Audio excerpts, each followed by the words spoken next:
Hollywood,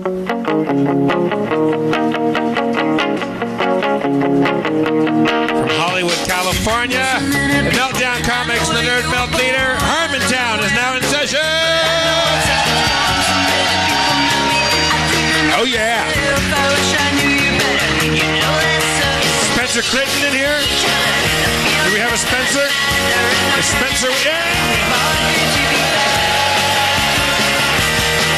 There he is. Bounding across the stage like a mountain goat. Let's bring out the mayor of Harmontown, Mr. Dan Harmon.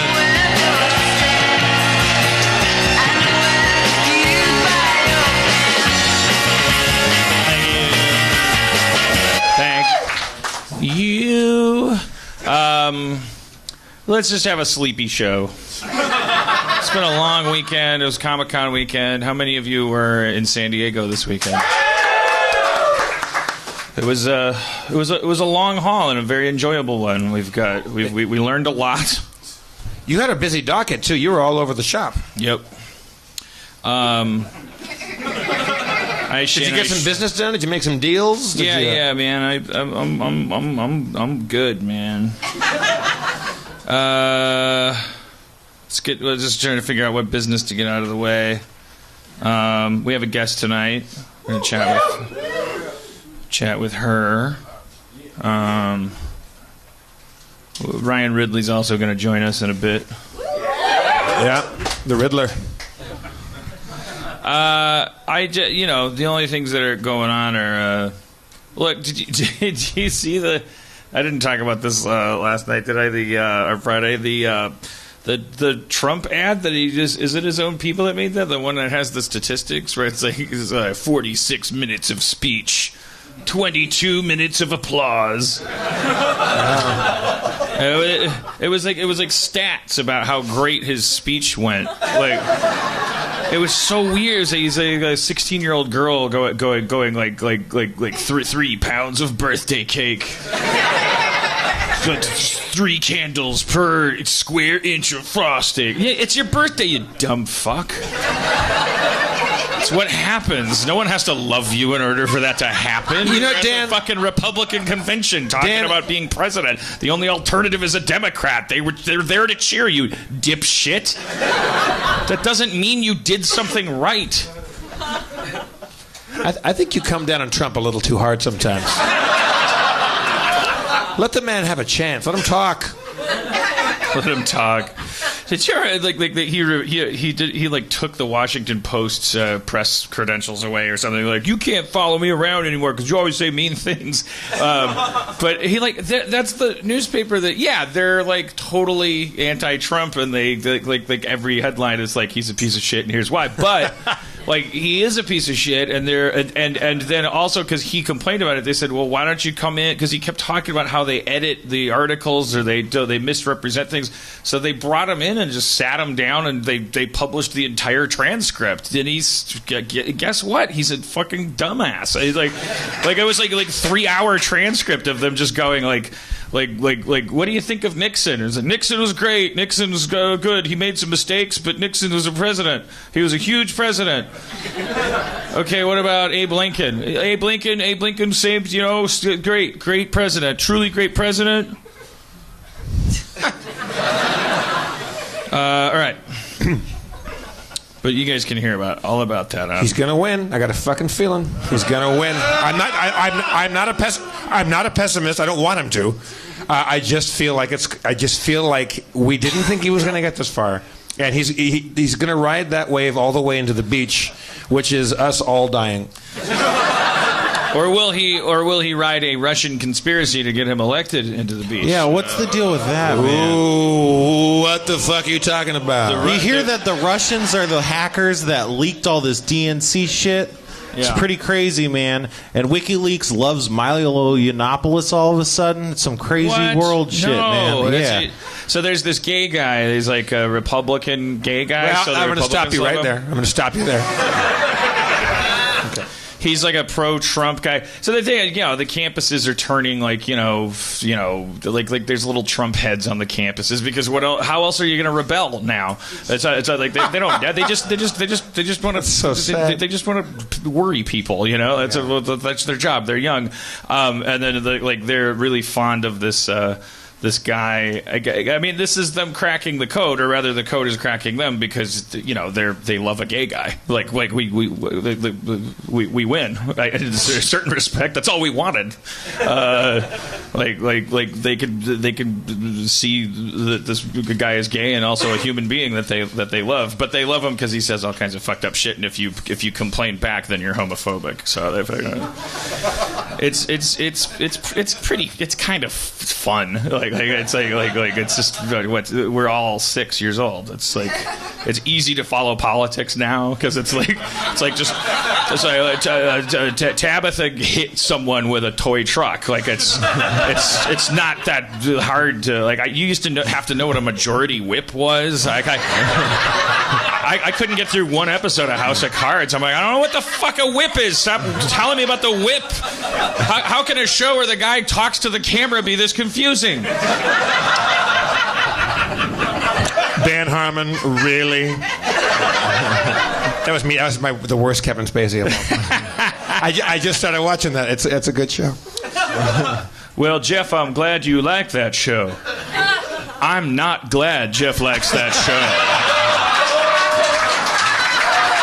Oh, but if I tell him I am, well, in about 2 terms, he'll flip like a labradoodle at an Othello party. Oh, Dan Harmon. I'm about to do the Harmon on Dan. All right, well, let's bring out our new friend. I mean, really, she should be an old friend. I'm sure she is to many of you. She played Maybe on Arrested Development. The rest of her resume is like she's probably someone hip enough to not mind being called hip. Well, she's definitely a presence in the hip pocket of comedy. She's deputy chief of staff on Trump's campaign. But I ran into her at the upfronts, the Turner cable upfronts. So let's make friends with her. Alia Shawkat is here. Yeah.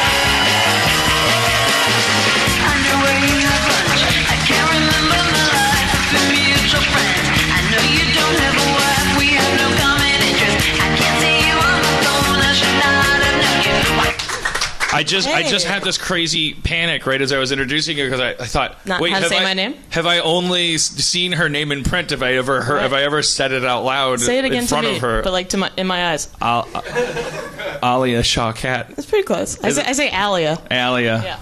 You could say Alia. That's the first time I went Alia. Yeah, it's okay. There is a panic struck with a lot of people. Yeah.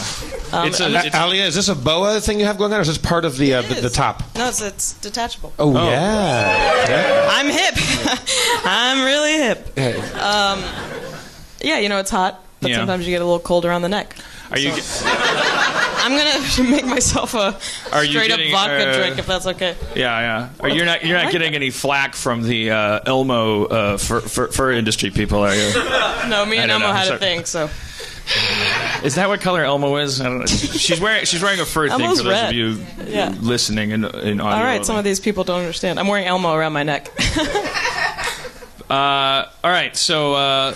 Let's talk about when I was at Turner. You were. What a weird thing that was, by the way, right? Yeah. Well, what was really weird is how funny Conan O'Brien, Anderson Cooper, and Charles Barkley are as a three-man comedy team. Like they really tore the place up, and it was great because Conan O'Brien and Charles Barkley started doing these basketball jokes about, I'm taller than you. Barkley was just shooting stuff off the hip. Yeah. No pun intended. I mean, he was just like... He's funny. He was really funny. Straight up funny. But then right on schedule, Anderson Cooper, right as I was thinking like the same thing, except because I'm a nerd, like Anderson Cooper said, guys, I'm gay. I've been my eyes glazed over 5 sports jokes ago. And it was really funny. I did a great job retelling his joke. Yeah. Well, you're not gay, so it's a little different effect. No, that was such a strange thing, though. They had a drone on a leash. Yeah. That was like hovering, like trying to get away. And Wolf Blitzer was just kind of staring at it like, what's happening? And it was so odd. And I was sitting in the front row, and I felt like this weird prom queen to an event I had no attachment to. Because it's like, it's mainly for promoters, right? So like, I mean, not promoters, advertisement. So it's like people from all over the country selling stuff for these networks. And they're like, pushing Turner, you know, so they're like, we make, 18 to 24, and like all these percentages and these like weird PowerPoint presentations and fireworks. Like, yeah, it was like I took a picture of one thing. It was like Wolf Blitzer standing in front of a big screen that said like your brand plus Turner's reach equals a winner. It was like we're announcing the election results now because like that was part of what they were selling. That was the creepy part. Did you feel creeped out by the fact that they were selling? They kept insisting that this election was going to be a squeaker, same way the NFL would assure you that this Super Bowl is going to be packed. There's going to be people are going to be glued to their sets, and it's like, oh, I'm so uncomfortable with that. You're already state-run television, like you're already just this one tube that people get all their information through. It's the state of our country that we're talking about. It's like crazy. Obviously, it's going to have higher ratings, but to be like, you better watch our country fall apart. It's going to be crazy. Like, stay tuned. Even if we have to make it that way. Yeah. Like because we'll guess who can? I mean, they totally can. They can definitely put their thumb on the scale, especially if, like, the whole point is for no thumb to be on there. Like, a thumb weighs a lot in journalism. Yeah, exactly. Like, Al Jazeera is probably like, I don't know, just watch because it's the world. You know what I mean? Like, stay tuned because that's what's happening. And they're like, no, we're going to make this fun.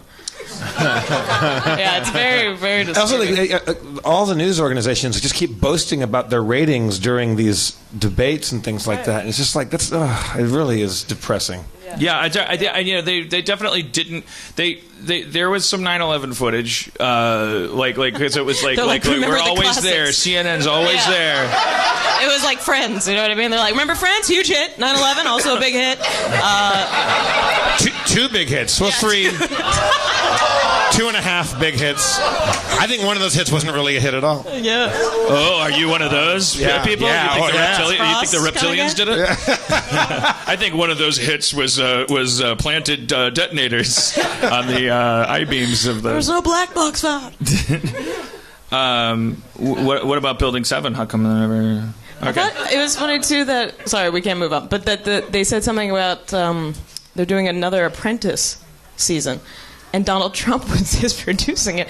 And I was like, is this whole thing just to, like... Yes. Get more people to watch The Apprentice? Of course it is. Yeah, he's like, remember, I almost became president. He's already won. If he doesn't win the presidency, he's already won. He's the most famous person in the world right now. Yeah. He might be the most famous person of all time. Oh, like you can't go anywhere in the world where he's not a punchline or a setup or a thing. Yeah. Like, it's serious business. I like to imagine it's like Men in Black, like, underneath it. It's like... And there's just like this tiny little like dying alien who's like actually running the body. That was the worst thing. Was that we at Comic-Con, the co-creator of Rick and Morty, Justin Roiland, and his friends Alex Hirsch, and I can never remember the third guy's name because it's like I don't want to get it wrong.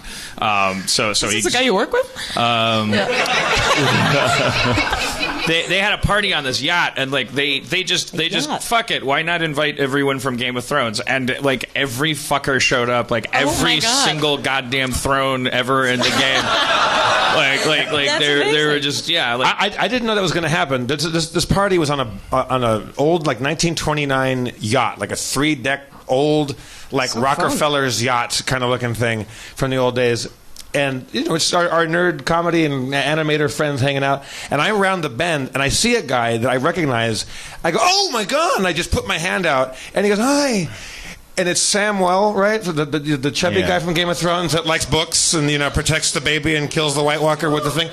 And I go, "Oh, I don't know his name." I'm like, "Oh my god, I love you on the show." And he goes, "Thank you, that's really nice." And I turn the corner. I go to the bar, Ramsay Bolton. That was the most freaked out one. Like, you're a Game of Thrones person? No, I'm not. Okay. You're like an incredible sport. You're like that's pretty great. Oh you're my God. You're like crazy. That guy. I mean, aren't there like 32 cast members on that show? Yeah. Still And on all their names are like Yaman, Yubin. You know, they're not. No one's like Mike Steeldick, like so that you can just remember. It's like Dinklage and that's it. Like everybody else is like Yerman Sherman Germs. Actually, that would be easy to remember. Yerman Sherman Germs. But I was gonna say the tough thing was because they're fancy. They're from an HBO show. They're from the most watched thing ever. They're like nerd royalty. They're and like it was just sad, like because all I wanted to ask was what's it like to be so fucking crazy famous right now, which is an answer they can either their answer is going to be the weirdest and most distorted, like fake humble, and they're going to be the most sick of answering that question. So it's like pointless to ask that, but it's really all I can think of to like I can't. What would you want them to be like? You know what, dude? It's fucking crazy. It's a mind blower. Yeah, I don't know. My life has changed forever. Yeah, and it's like, but what would that even mean? Yeah, I'd go like, okay, so, yeah, I don't know why. So I don't know why I do that, but I think it's just good when I'm like really into somebody, like I'm a fan of someone. Instead of like trying to interact with them so they actually know who I am, I just like to like get stoned with them or something, like, or get like in an environment where we get a little drunk or something. Great, good. I'm glad we're adults.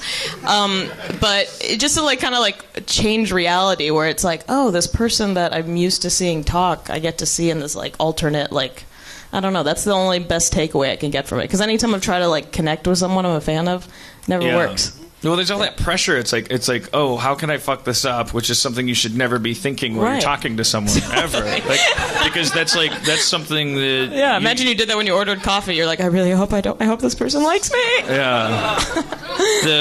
Did I? Okay, well, I just want to finish my one thought, so you don't think that I have to do these weird segues. Because I would hate for you to think that. It's already happening. Yeah. It's already happening. This thing runs like a Swiss clock. That's why they call him Dan Stay on Target Harmon.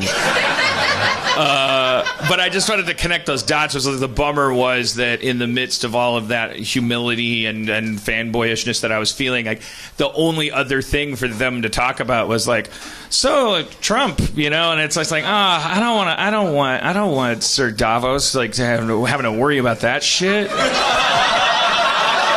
But it is something for him to worry about, because he's got to worry about his fingers. He's got to worry about all sorts. That was the other. He had 10 fingers, and In the show, does he have like all those 9 or something? The crazy thing was they just finished shooting, so they all have the same haircut. They all. It's just like. But in the modern clothes. But they're wearing his J. Crew shirts. But it's like a little bit of product, But except for you probably the show is ubiquitous enough that you.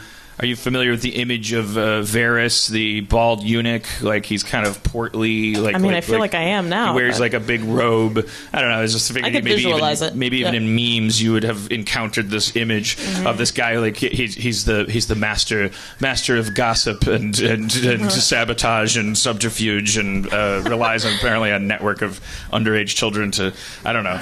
Wow, this show goes deep. And he can teleport sometimes, but not. Yeah, that dude goes, I'll be right back, and he's across the entire planet. But anyways, he's just suffice it to say, the guy he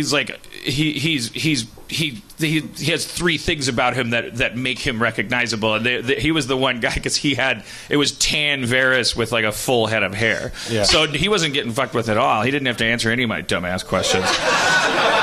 He probably was sad about that too. Yeah, he's got it made, man. Like that's what you want. You want to play a character that like has an eye patch or something, so that you can detach yourself. Totally. Have you? You were super young when you were arrested, right? Yeah. I mean, I was 14 when I did the pilot. What was your? I know 14. Woo. Hubba. You grew up in Palm Springs. I just researched. So were you? Not so many cheers for that, huh? Sherman's Deli. Woo! Yeah, that's all I have. And your dad was an actor, so no. My grandfather was an actor. All right, in, like, Wikipedia. The 60s. It hasn't been updated. No, my dad. So my grandfather was an actor and like was born in New Orleans and like had a career in Hollywood in like the 50s and 60s. He was in like Thomas Crown Affair and Ballet of the Dolls. Wow. And then and then he did a TV show called Naked City and 12 O'Clock High. And then he kind of got like blacklisted because he like slept with a British model whose husband was like a studio guy. I don't know. There's something that happened around, towards the end. But my mom was like raised in Hollywood, and then my dad is from Baghdad. Baghdad dad. Baghdad dad. And, we have a whole bag of dads there. A whole bag of dads. I just picked one. And so he came over in the 70s, like $200 in his pocket, and his family owns a lot of the big strip clubs in Hollywood, like Seventh Veil, The Body Shop, Girls. Yep. So he was a bar back. Seventh Veil was the first one because he was trying to still convince himself that it's like he's like, it's similar to classy home. and it's cultural. I don't think they're worried about that, sadly. But and my mom was like a law school dropout, and so she got a job as a waitress at the Body Shop, and they met and fell in love. Wow. And then decided to open up their own business in Palm Springs because my grandfather, her dad, the actor, had a weekend home in Palm Springs he retired in because all the actors in the 60s did. And so then they moved there and opened up their own strip club. And this is so romantic as long as they're still together. They are still together. And the strip club's still going. And it's called Showgirls. It's in Cathedral City. I have to imagine there was some sort of mafia connection, like not your family, but like if you're going to open a strip club in Palm Springs, the mob is involved, right? I mean, my dad's family always seemed like the mob. You know what I mean? Yeah. Like there was just like a lot of them. They're Arabic. They have like gold chains. That's one of the definitions of a mob. Yeah. They're like they're gamblers. Like we went to Vegas like every weekend. A lot of my childhood. So it was very like Alia, anything you need. It was like very. It had the same persona, but I don't think they were like killing people. Like sometimes it would like one of the clubs would burn down, like that kind of thing. Yeah. But that's what I'm talking about. But my dad is very like the straightest arrow of the bunch. Like he's very conservative, and so in Palm Springs he was like, this one will be run like a tight ship. No more burning. No more burning. No, he's a very honest businessman. Yeah, very honest. We have a friend, Chris Romano, who this is all public record, right? Like he said it on TV. He's told this story on the podcast, but like his name's Chris Romano. He couldn't be more Italian. He's this little a little sounds like a horrible debate. He's shorter. He's short, but he's like so Italian and so like charming and like and he was always they're from him and his partner Eric Faulkner from Boston, so he's got this Boston accent. He's just like, Chris Romano, I'm this Italian guy. Ladies can't resist me, and also if to know him for 15 minutes, you've seen his dick twice. Yeah. That guy's dick is out. He's very open. he kind of like he lowers the bar of. Go to channel101.com and watch Shitbuster. You'll know everything you need to know. So he finds out in his adulthood, like way into being a whole human being, he finds out that Romano was this quickly chosen witness protection program name that I think his dad picked. And he was a Lebanese arsonist. Oh my god! so this like quintessential like Boston Italian kid like he's Lebanese. All of a sudden you're like, oh, you're Lebanese. Like I'm an Arab. Well, he was doing a drunk history, and he was going to talk about the Red Sox winning the World Series, something like that, and he got so drunk. Well, he wasn't drunk enough, so Derek Waters kept getting him drunker and drunker and drunker, and finally he couldn't get past game one. He couldn't get to the game two, and he lost all train of thought. And he goes, "Oh, I'm so sorry.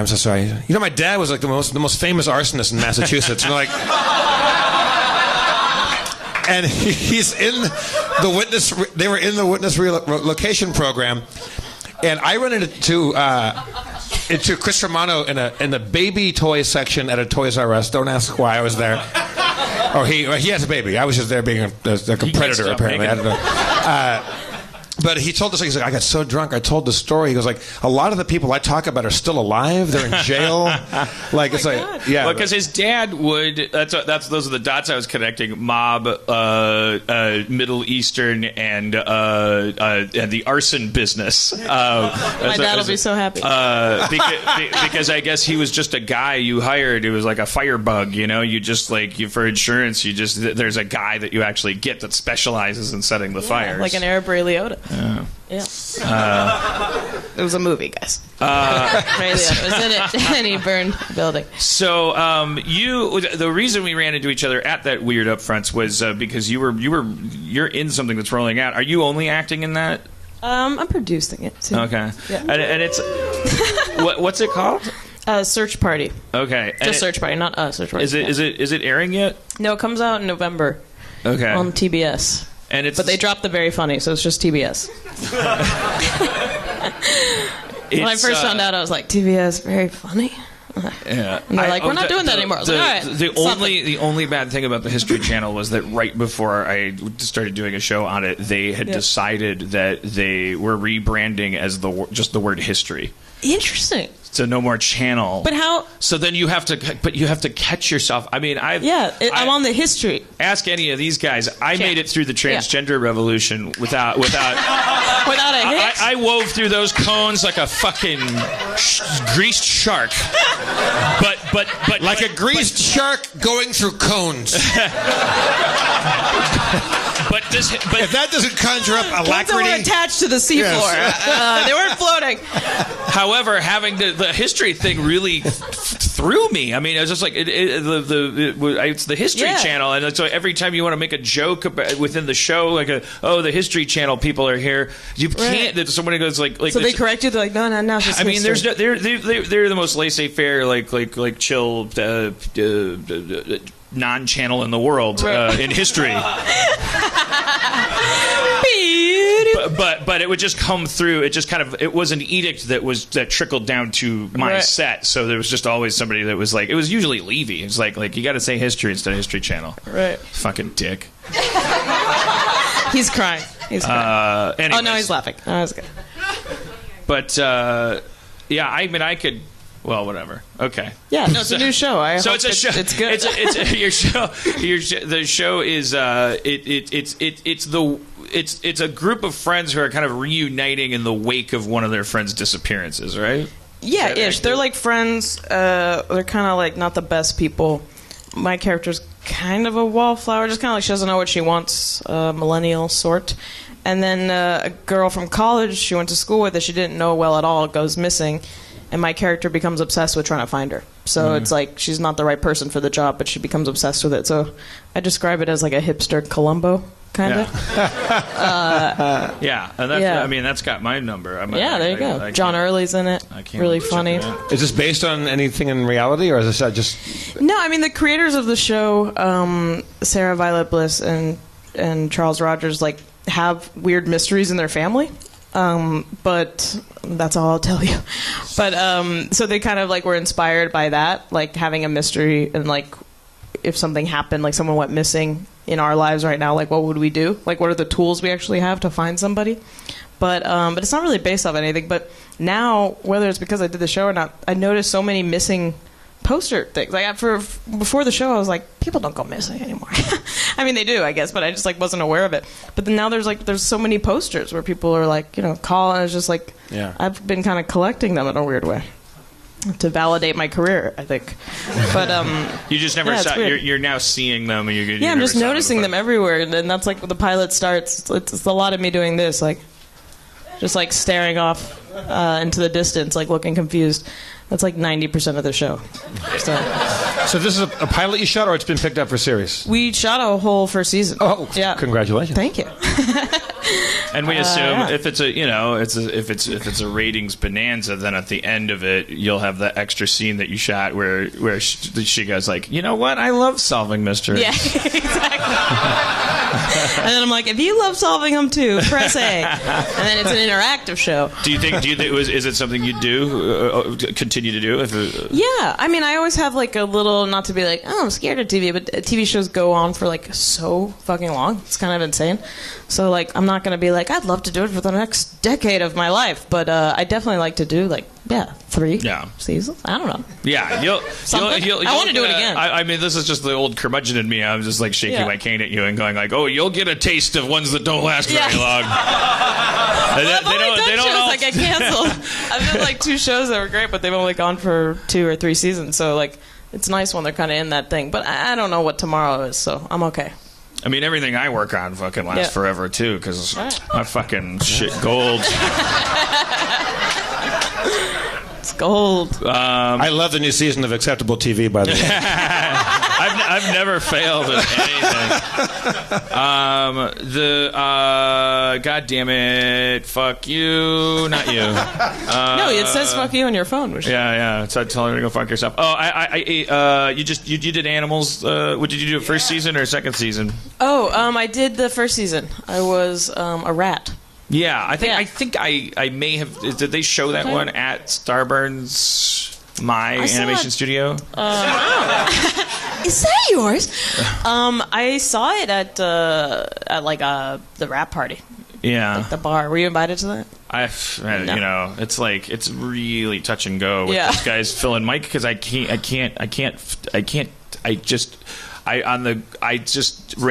go random now. I just say, hey Phil, hey Mike, and like half the time I nail it. Oh right, like you don't know which one's which. Did they look alike, right? I mean, they're Jewish. Is that?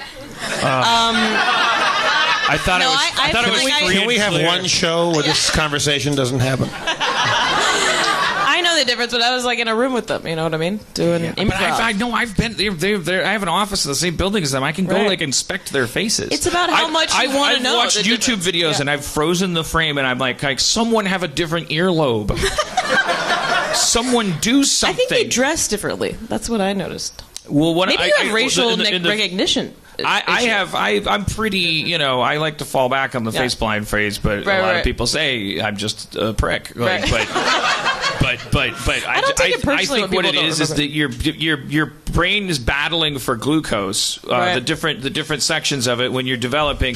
So if catching a frisbee makes your brain think this guy's jam is frisbee, and that's going to lead to more of him in the DNA strain. Right.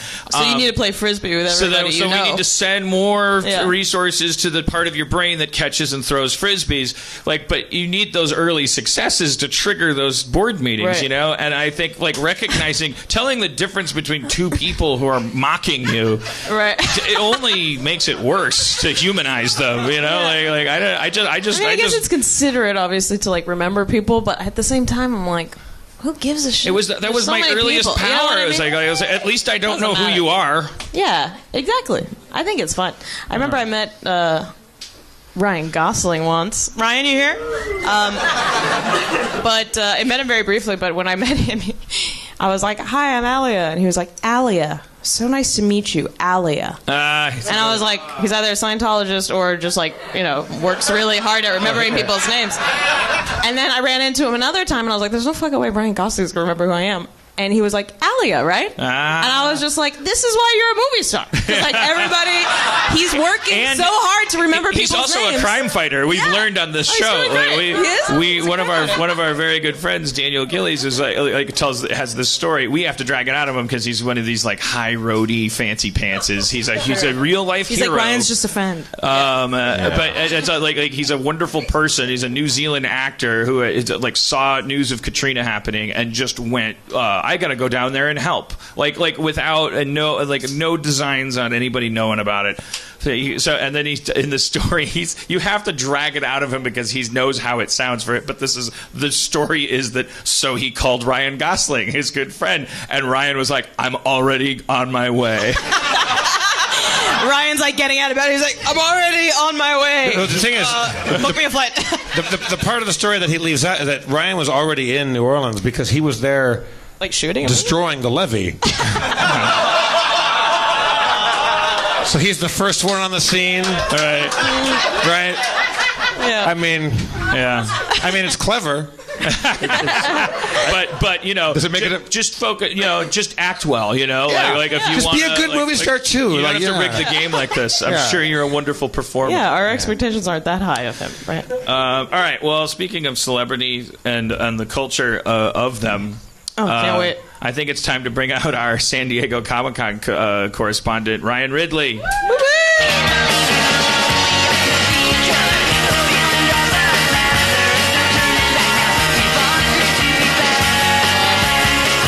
Hello. Hello. Oh, I'm nervous. Have we spoken to Spencer at all yet? Have we even say hi to Spencer?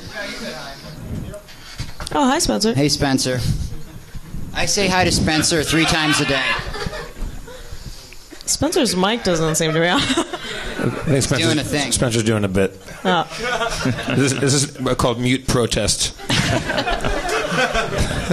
Spencer, before we get to Ryan Ridley, did you enjoy your Comic-Con experience? Oh, it was great. Every year, it's great. I walked 16 miles on Friday. 16 miles? Apparently. Take it up with the health app. That's what it told me. That's good. That's a lot. No, it's bad. It's terrible. My feet are like irons that are hot. Hot Are you irons. getting like blisters? Oh, I get blisters. I have something. I don't know if they're corns or bunions or who knows what, but they manifest at Comic-Con. Boy, I tell you what. I wonder if it's any different in either direction because of your somewhat famous webbed feet. Oh, it's exactly because of my somewhat famous webbed feet. No, I have skin. It does weird stuff sometimes. That's probably why my feet are webbed. It's all connected. Only 2 toes of my feet are webbed. Yeah, I mean, but it would... I'm not like a fish man.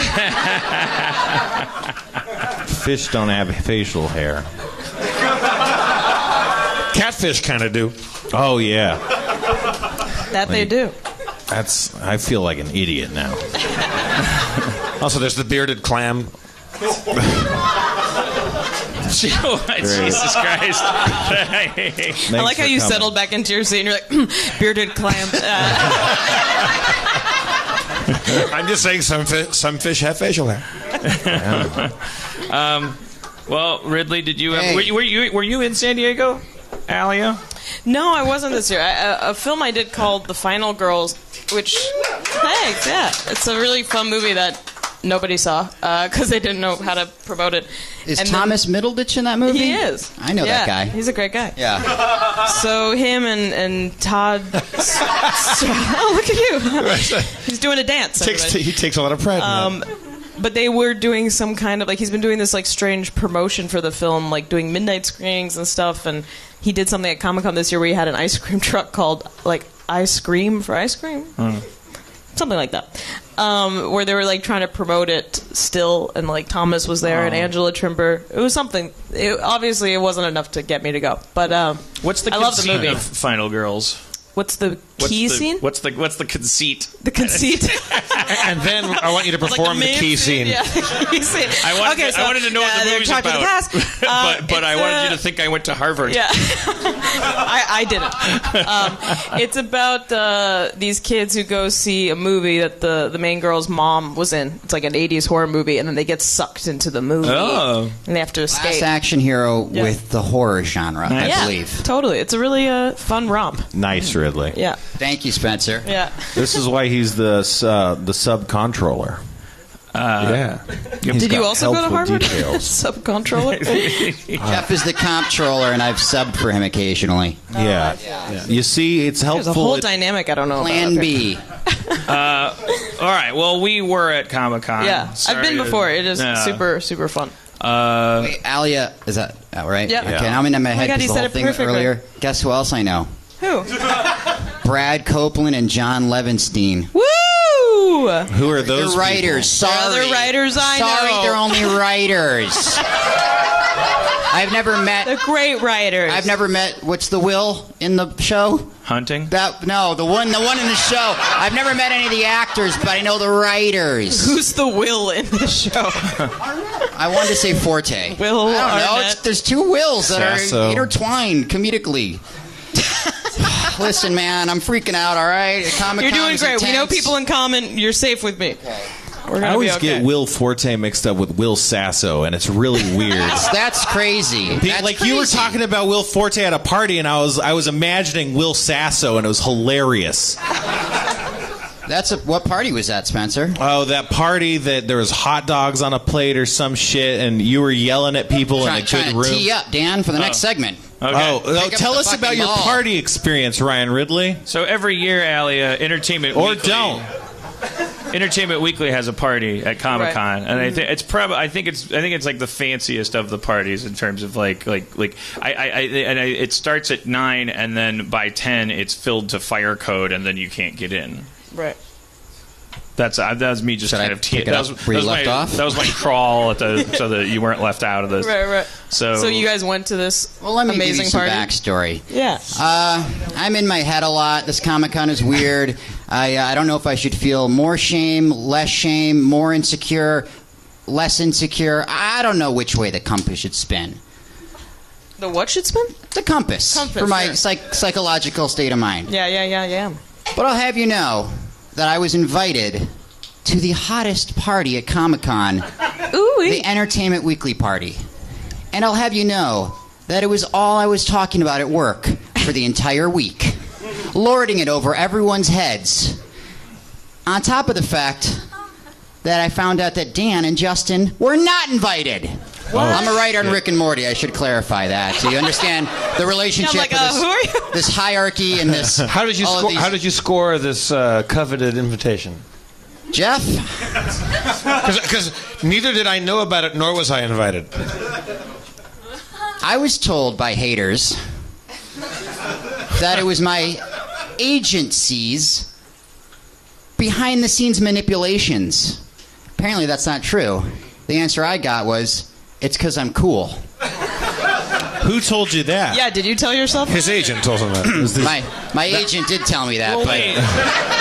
Well, what's the difference though? I thought if you're going down the road of it's cool to be invited to a Hollywood party, you're already in trouble. Isn't it? No, but I'm saying no, I'm happy to go down that road. You're right. Objectively, you're already in trouble, but I mean, you're in trouble when you wake up. It's a material universe, and sure. I mean, it's until we return to the beams of light that we were originally before the Big Bang. Which happens so that light could bounce off. Stay on target. Stay on target. Comic-Con 2016. Well, I want to know what happened at the party. I was just saying, why is it cool? What is the difference if your agency making manipulations behind the scene? Why does that make you less cool in terms of a Hollywood party? Because they're haters. They're haters. They're trying to detract from his achievements. But why would that detract from it? Thank you, Spencer. Like usual, you get me. Yeah, man. If you're like George Costanza. I just realized that tonight. Can I explain something? Exactly. That's what he'd say. This is what he doesn't get. I'm running all of this experience we're about to talk to, all of Comic-Con, the entertainment. It's all through a filter. It's like, I don't belong. I shouldn't be here. What are these haters saying? Myself. What's going on? Give me an example of a hater and what a hater said to you about this. Who was hating? That's probably... There's one of them. Co-workers? And here she is. Other writers on the staff of Rick and Morty. Were they trying... Associate producers, PAs. Were they trying to diminish your potential joy in this party? Were they No, Jeff. They were trying to... Of course! That's what they're always trying to do. Well, what happened at the party? You walk in, you say your name, they go, you're on the list. But hang on. Will Forte. Hang on, Ryan. But you said you were lording it over everybody, so of course you created your own haters. You know, he did do that. He came you're a hater creator. EW party, baby. And it's like, of course you're going to take a shot at that. I didn't even stoop to take the bait. I just called my agent and said, why am I not on the EW list? I just found out Ryan fucking Ridley is. Exactly. Haters. All right. So the first person we saw when we walked in was Will Sasso. Forte. God damn it, Spencer. Just picture Will Sasso for this story. Continue. And all of a sudden we see... Are we allowed... I mean, is this even acceptable to talk about these people and what they're doing behind the scenes of things? That's the EW party, right? What do you mean? Oh, I don't know. Maybe I'm going to make Will Forte look bad. Actually, no. He was a hero. Use your own judgment. Okay. Basically, we saw him, and he couldn't get in, or he didn't want to go in, or he clearly came and then changed his mind at some point. I don't know what happened, but he was like, I'm out of here. We're going to another bar, and this and that. I'm looking at that and going, what the fuck hope do I have? Fucking Will... I don't understand how this party works. They're not letting Will Forte in? I'm sitting here thinking, I'm on the list. Finally, I'm on the list. The list means nothing. Yeah. What time are you getting there, too? Is this like... Towards the end, towards the fire code? 10:30. Party starts at 9. Cool time. Word of God. It's packed. I asked multiple friends to see if my friend could get in, and they're like, it's already at capacity. It seems like it's going to be like rough to get you A on the list and then B in. So the only thing that haunts me about that is that we did the entire time we were standing outside waiting to be let in. There was one exception to that rule. They seemed to be abiding by strict fire code in letting people in, except the fucking workaholics guys. Right past us like a goddamn bullet train. They own Comic-Con, those dudes. It feels like our glib enmity is becoming real now. I'm so jealous of them. And there were professional football players who I was told were professional football players standing there. I didn't recognize them, certainly. But there are people, Will Forge is getting turned away. We're sitting here, Dan Harmon, I guess he's a big deal. They're not letting any of us in. And all of a sudden, the fucking workaholics, 2/3 of them, by the way. Which one was missing? I don't know, the one in the Pitch Perfect movies. Well, obviously, ironically, the actual workaholic from their troupe, you know. The guy who's back in L.A. making phone calls. He's working, yeah. He can't stop being a movie. And they get the whistle and the wave. Yeah. And they just stroll right past us. Last Comic-Con, I was hanging out with them, and Tom Green rolled up and was like, you guys want to smoke some weed? We were like, all right. And we were smoking at a hotel lobby with Tom Green and the workaholics did. Those guys, the first time I ran into them at Comic-Con, I had to find out retroactively after a guy talked to me for a half hour asking a bunch of weird questions about New Zealand, that they had convinced that guy that I was Peter Jackson. Oh, that's a great joke. It was really funny. That is so good. It's like the only guy who arguably was hurt by it was a guy who kind of like, I guess in practical joke karma, like right. Was he like, deserves it. Like he should, if he's such a fan of Peter fucking Jackson, he should know I'm not Peter Jackson, right? Right. Like I don't have an accent. But he was definitely, he shouldn't be that easily he was accessible. A little traumatized. I mean, he was like, because the punchline of the story is the guy's like, after like his third, he's like, I said I've never been to New Zealand, and the guy's like, okay, very funny, but like when you're shooting there, like what are they? And I was like, when I was shooting there, I don't know. I'm a writer, and the guy went, those fucking guys told me you were Peter Jackson. Like he was so. Oh, it's so good. He looked over at that. They couldn't have written it better. Like, and I was like, you assholes, and they were like, they were. I wouldn't even say they were cracking up because they probably do that every 5 minutes. Right. They're like, they're almost like bored by their own sensibilities. They're like, we know it's funny. Yeah. No, I like those guys. Though. So you guys got into the party eventually? Yeah, what happened in the party, man? You were saying earlier that there was a control bouncer guy that was going a little over the edge. No human being should be given that much power. like there's always checks and balances. There was a 25-year-old kid who, for the first time in his life, was like, he's like telling people he might recognize from movies and stuff they can't come in. He was like told to hold the line, and he fucking snapped. Love isn't always on time. He was inconsolably like he had lost his mind. He was like the guy that Tom Cruise has to kill in the basement in War of the Worlds. Like he's like he had just become like more strategy than man. Like he had just to the point where he was psychotic. His own mother's like, "What are you doing, Bobby?" Because we got this happened twice. Like we got waived by my friend Dan Sneerson, who I happen to have in my files. I'm like, I know a guy from Entertainment Weekly. And Dan Sneerson comes out. Because he's anticipating that it should be pretty easy to get somebody in. He works there, so he waves me forward, so we have to walk past all the people that can't get in, and we stand there. But then the bouncer guy, like man, so it's like his head was just wagging all the time, like he, like everything that was being said to him was. Go fuck yourself and your whole family, and then whatever you were actually saying. Like he was just like adding. And do you know where the bathroom is? Yeah, and it was. I said I got a little smile out of him. I think I diffused him just a hair because he kept doing that, and I said like. like you're gonna be. I said you're gonna be fine. Like no one is gonna get in there, and I would not have come up here if I had been led to believe that I was like you're doing fine or something. And I think that just hit him like a drop of carbohydrates. Like it just made his maybe he was just like showing teeth, like maybe I misinterpreted it as a smile. Anyways, hard to get into the party, but you're welcome. Because eventually Dan Sneerson, who is the mensch of the millennia, because this guy could have just blown me off. I would never talk to him. It's such a terrible dynamic too, when you're like, I don't even want to go to the stupid party that they won't let me in, but then it gets to the point where you're like, I have to get into this party. Wait, Dan, are you saying Are you saying that without you, Dan Harmon, and Dan Sneerson, the improbably named Dan Sneerson, that Ryan fucking Ridley wouldn't have got into that party? No way. We were all on the list. Like this was about fire code. Okay. This is about games, is what it was. Let's be honest. Why invite people to a party? Say RSVP with a +1, and then you'll be able to get into the party. And suddenly now, you can't get to this level. Oh, now you can get to this level, but there's 9 more levels after that. What the fuck kind of game are they playing?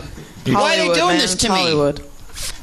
I'm the hero of the story. I don't know if the audience, I feel like, is like, besides the fucking villain of the story, I'm the hero of the story. I'm the hero. This isn't my world. I don't get invited to these parties, and I'm like, oh, I'm getting invited to this party. And I brought my best friend from childhood that we've known since we were 8 years old. He's never even met a celebrity. He's never even been in California. And I'm giving him the time of his life. He's getting high with the waif on the yacht. He's with the Dr. Drew and Eazy-E, giving him noogies and stuff at this party. I mean, this guy... Dr. Drew and Eazy-E or Dr. Dre and Eazy-E? Which is the one that gives advice on TV shows? Okay, Dr. Drew. Right. Yeah, those two were together. I don't... Because Eazy's dead. Yeah. The young actor who played Eazy, I'm not an idiot. He was the one that was with Dr. Drew. But do you think they thought it was funny that he was hanging out with a Dr. Drew that was like kind of like Dr. Dre? Do you think all kinds of strange pairings at this party? You wouldn't believe it, such as. Well, I really just want to brag. This isn't funny at all, but like when you're going to take us across the threshold of the party, right? Hopefully. But I do just want to add that Danny McBride like came up to me, and because he's a fan. I don't know if he's a fan of the podcast or if he's just Rick and Morty. I can't remember. But he wanted probably just one. Something tells me it's Rick and Morty. He wanted to meet the podcast. Me. That's exciting, right? Okay. Who's like somebody that like blew your mind? Was the podcast in the new trailer for Justice League? Anybody know about that little ditty? Thank you. He's an unacquirable taste. It's like George. So there's I wish I was at the party with you. Yeah. To see it through your eyes. Remember my hijinks? I was yelling at people. Oh, it's great to have hijinks. Yeah. I always do pranks at big parties. So serious, these Hollywood people. So serious at this party. He just stood up, everybody. Jesus Christ. He dropped that microphone on accident and then did what a cat would do, which is just he turned it into grooming himself. It was so clearly an accident. So Ryan, you are the self-proclaimed hero of the story. You've just walked us across the first threshold, I believe, right? Yeah. When do you become active? What happens? Well, give us the key scene. We find out that Dan Sneerson can get us into the next area, which is just another place to wait to get into the party, but a little bit nicer. Well, I will say a lot nicer, like because he kept bringing us hot dogs and drinks. This guy who's like works at Entertainment Weekly, who interviewed me about Heat Vision and Jack 20 years ago, and he's done. I think I would say that maybe it's that because of that we have like this bond, like because he's done interviews with me since then, and so we were kind of like kids in the industry together. Sure, Alia. I can relate to that. Like there was a fraternal bond there, maybe, or maybe he's just like a super and he fucking amazing. You. He's probably like, I'm sorry, this is so fucked up. I know, but it was like his party, and so he was missing it, and he brought us hot dogs, and he was taking drink orders. But and the party was so crowded, and then this waiting area. Is this like in a hotel? Like I want to get a hotel sense courtyard. of The Hard Rock Cafe. oh my god! And so the waiting area, that just blew my mind. Okay. I was at my happiest there because there were hot dogs, and like I kept thinking like, oh, if you just flipped it like easily, like that crowded hot area. Like if Johnny Depp was over here and you were told that this was like the platinum, then that would be the area. Because it's like a place where you can go like this. And yes. Like you ever go to the Viper Room and it's like so it's weird that culture of like oh this little tiny booth that's like having a table is a VIP thing at the Viper Room like and it's like, but if you put that table anywhere else you'd be like, I'm doing you a favor by sitting here. The game this is they really played uncomfortable. is we got into the party, the waiting area, and it was open. It was just the six of us that were together, and we're at this table. And by the way, immediately open bar, spread out, gray, like magical, amazing, wonderful, fresh air. And they're bringing us churros and hot dogs, and we're laughing, and we're vaping, and we're having a good time. But I'm still thinking, but I want to get in fucking there, which looked miserable. Why did they do this to us? It's about the search. It became a game. Of course, it became a game, right? That's what we decided. It was because I wouldn't have tolerated if it wasn't the Sneerson factor turned it into a role playing game because it was like there was a thing that needed to be unlocked like Minecraft or something like you needed to make something to make something to make something, and I did get, that's the longest I've ever waited for anything, and I was kind of held together with this sort of quest aspect of it because they kept saying 5 more minutes and then we'll go, and then you know what I mean, and then you go like, well, maybe 5 more minutes after that too, and then you don't want to, it's like gambling, it's like being at the casino. Ryan, you had talked so much shit to your coworkers for the past 7 days that you now have to get into this party. You can't go back home with your tail between your legs and say that you didn't get in. And that was fueling every fiber of my being that night. So here's the weird thing about the party: you finally get past the threshold, and the party, it's around a pool.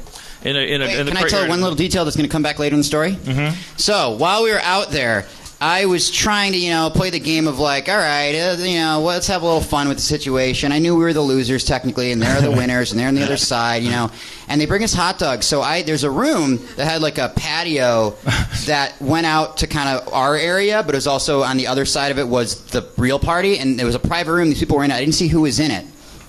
I grabbed the hot dog, and I went up to that, and I leaned over, and I go, yeah, you guys might be in that party, but you don't have hot dogs, And they're kind of like not looking at me, basically acting like you guys are acting right now. They can hear you, though? There's no, wall between you two? No, there's no wall. No. It was like a plexiglass, Pope Mobile wall. It was like, really? It was like bulletproof, This is going to pay off later. This is going to pay off. Whoever was in there definitely heard me screaming. This is going to pay off later. So you're just yelling at strangers. You mean Taylor Swift? Because that's who you were yelling at. Did you not notice I was yelling at the Hollywood elite, Jeff. So far, young Hollywood elite. So far, you are definitely the hero of the story. Thank you. There's no dispute there. So remember that detail. So then we get finally led into the grand event. Dan? Okay, so it's in the courtyard of a hotel, and there's a pool, and so you're partying around the pool, and but in the pool, because what are you gonna put in the pool? Like awards. There's water in it, but what do you do? Do you put copies of your magazine? They'll get wet, I don't know. So you put a greased shark and a bunch of cones. So in the pool is a bunch of the it's the, what do you call them, lifesavers? Is that what you call them? The inner tubes. Yeah, inner when they're floaty bits. Yeah, they're like little smaller inner tubes. And also a bunch of young people that were hired, like models that were just in bathing suits, just swimming around, just treading water and like hanging out on the floaties, and it was and everyone was just kind of staring at them like we were all, no matter how famous you were, if you were out of the pool because they were in the pool, you were better than them. But simultaneously you're reduced to it was like the white haired guy that shows up at the party in Boogie Nights that ends up having to have the Coke girl like that guy with the gray hair that just looks at Wahlberg's dick and then it's it's pretty nice. Nice to meet you. Kind of like weird Jackie Gleason, Jeff the Killer like guy. And they're all like pruny and like forced to stay in there. They're like, I'm so thirsty. But we were like, all I can't hear you, like because we're like, what else are we supposed to look at? So everyone's just staring at these people at the pool. And I'll tell you, like, I was kind of like, and somebody came up to me and said, can we ask you some questions? Like, what do you think about this pool thing? And you asked the people in the pool this question? No, they asked me what I thought of the people in the pool. Oh, I see. And I said, I just can't get over the fact that the crazy thing is that right now, if I got into the pool, that would be the weird thing. Right. I was just like freaking out about that. So I'm standing at a hotel and I'm in the courtyard of a hotel, and there are humans being used as art. I hope they do. But I could ruin everything by using the pool right. They're like, Dan Harmon got in the pool. Or just anybody, though. If it was like a family from Iowa got in the pool, everyone would be like, Jesus Christ, do something. Yeah, there was a lot of talk about me going in the pool in my own head, and I was like trying to weigh... Like, this could be the coolest move ever. I'd be the guy who fucking went, woo! Fuck the facade or the veneer. If we're all too cool to go in the pool in this fucking party, I'm going to go in and everybody will talk about me and know my name.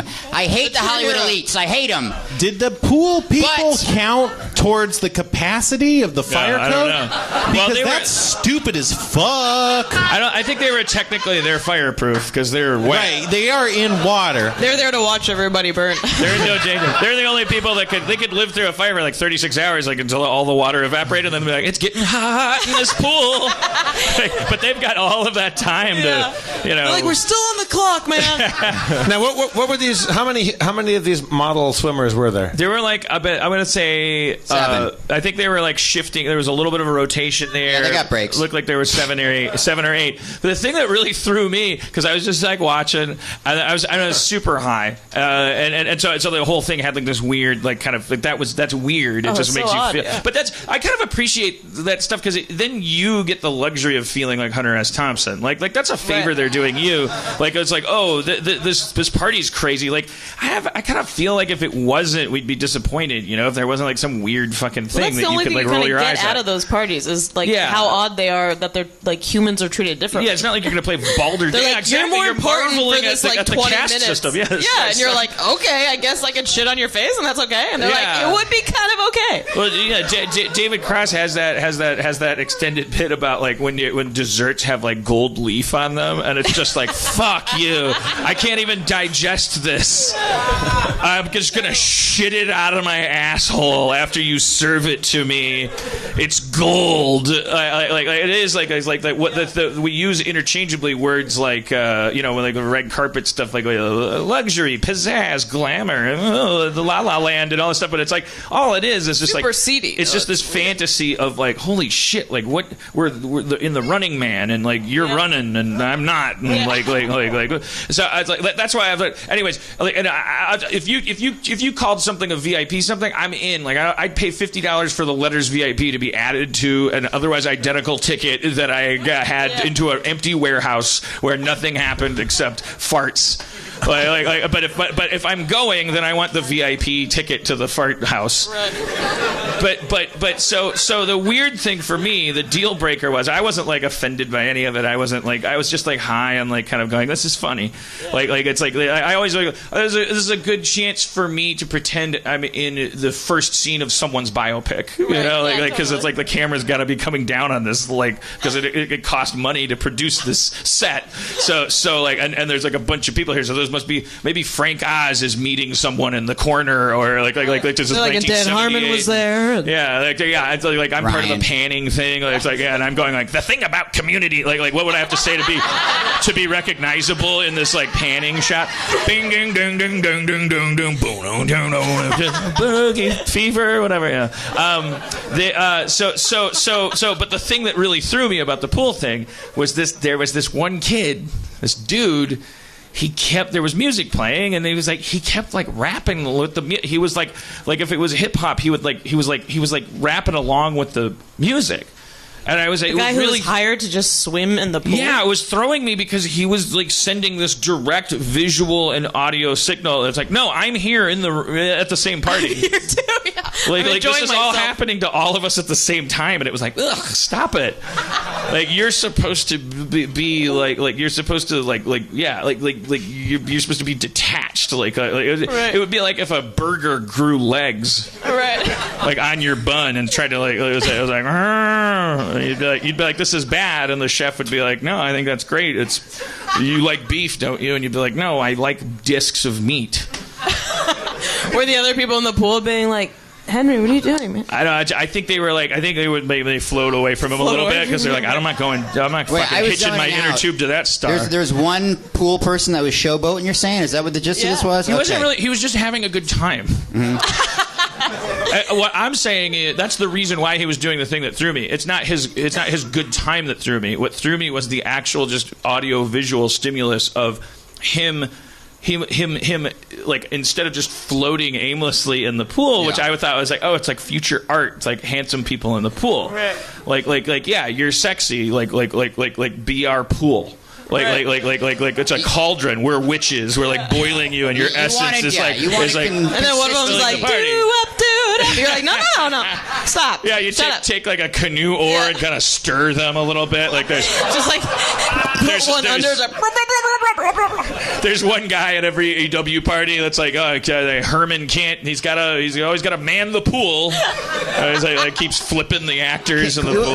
What do you think the explanation was? Do you think that it was they all lined up before they got in the pool, and their boss said, all right, listen, here are the rules, this, that, and the other thing. The breaks are every 15 minutes. This and that. And also, no, don't just zone out and stare dead-eyed and kind of float around. Don't talk. Just have fun with it. Just be yourself. And then he was the one who broke the rule. Or it was the opposite, and they were like, you guys, have fun, riff with yell up at the celebrities and do bits with them and have fun, make it a show. And they're all like, these idiots are not doing anything. He's like, well, I'm fucking doing it. No, yeah, maybe it has. It could easily be that the rest of them are like, "Fuck this, I'm going dead inside." Yeah. Or we don't know. Like some, like you remember that list leaked to Kanye. Like people like, "Oh, Kanye's so crazy because he wants such specific things." But like, think about it. He was like, he was doing the same thing, and so the list was like, "Don't make eye contact." It was like a really specific list of like things that human art should do at a party. Well, I kind of get it if you're going to go through the threshold, as I would never, of using humans as art. I understand like having a very meticulous list of like I want to do something really specific here, like where every 5 seconds you all go or I want you all to coordinate emotionally. I want you all to feel washed out. The real effect of the art, right? Yeah. Yeah. Is that it's like humans doing something not natural. Yeah. It should be like a screensaver where you're like, okay, they're doing this again. It's floating. Yeah, but there was a kid in the middle going, that shape's gonna float by again. There it is. You know what I mean? And he was like patting the water and making little splishies, like to the beat. Like, this all makes sense. I love hip hop all day long. I like and it was like somebody stun him. He must have been. He's ruining the art.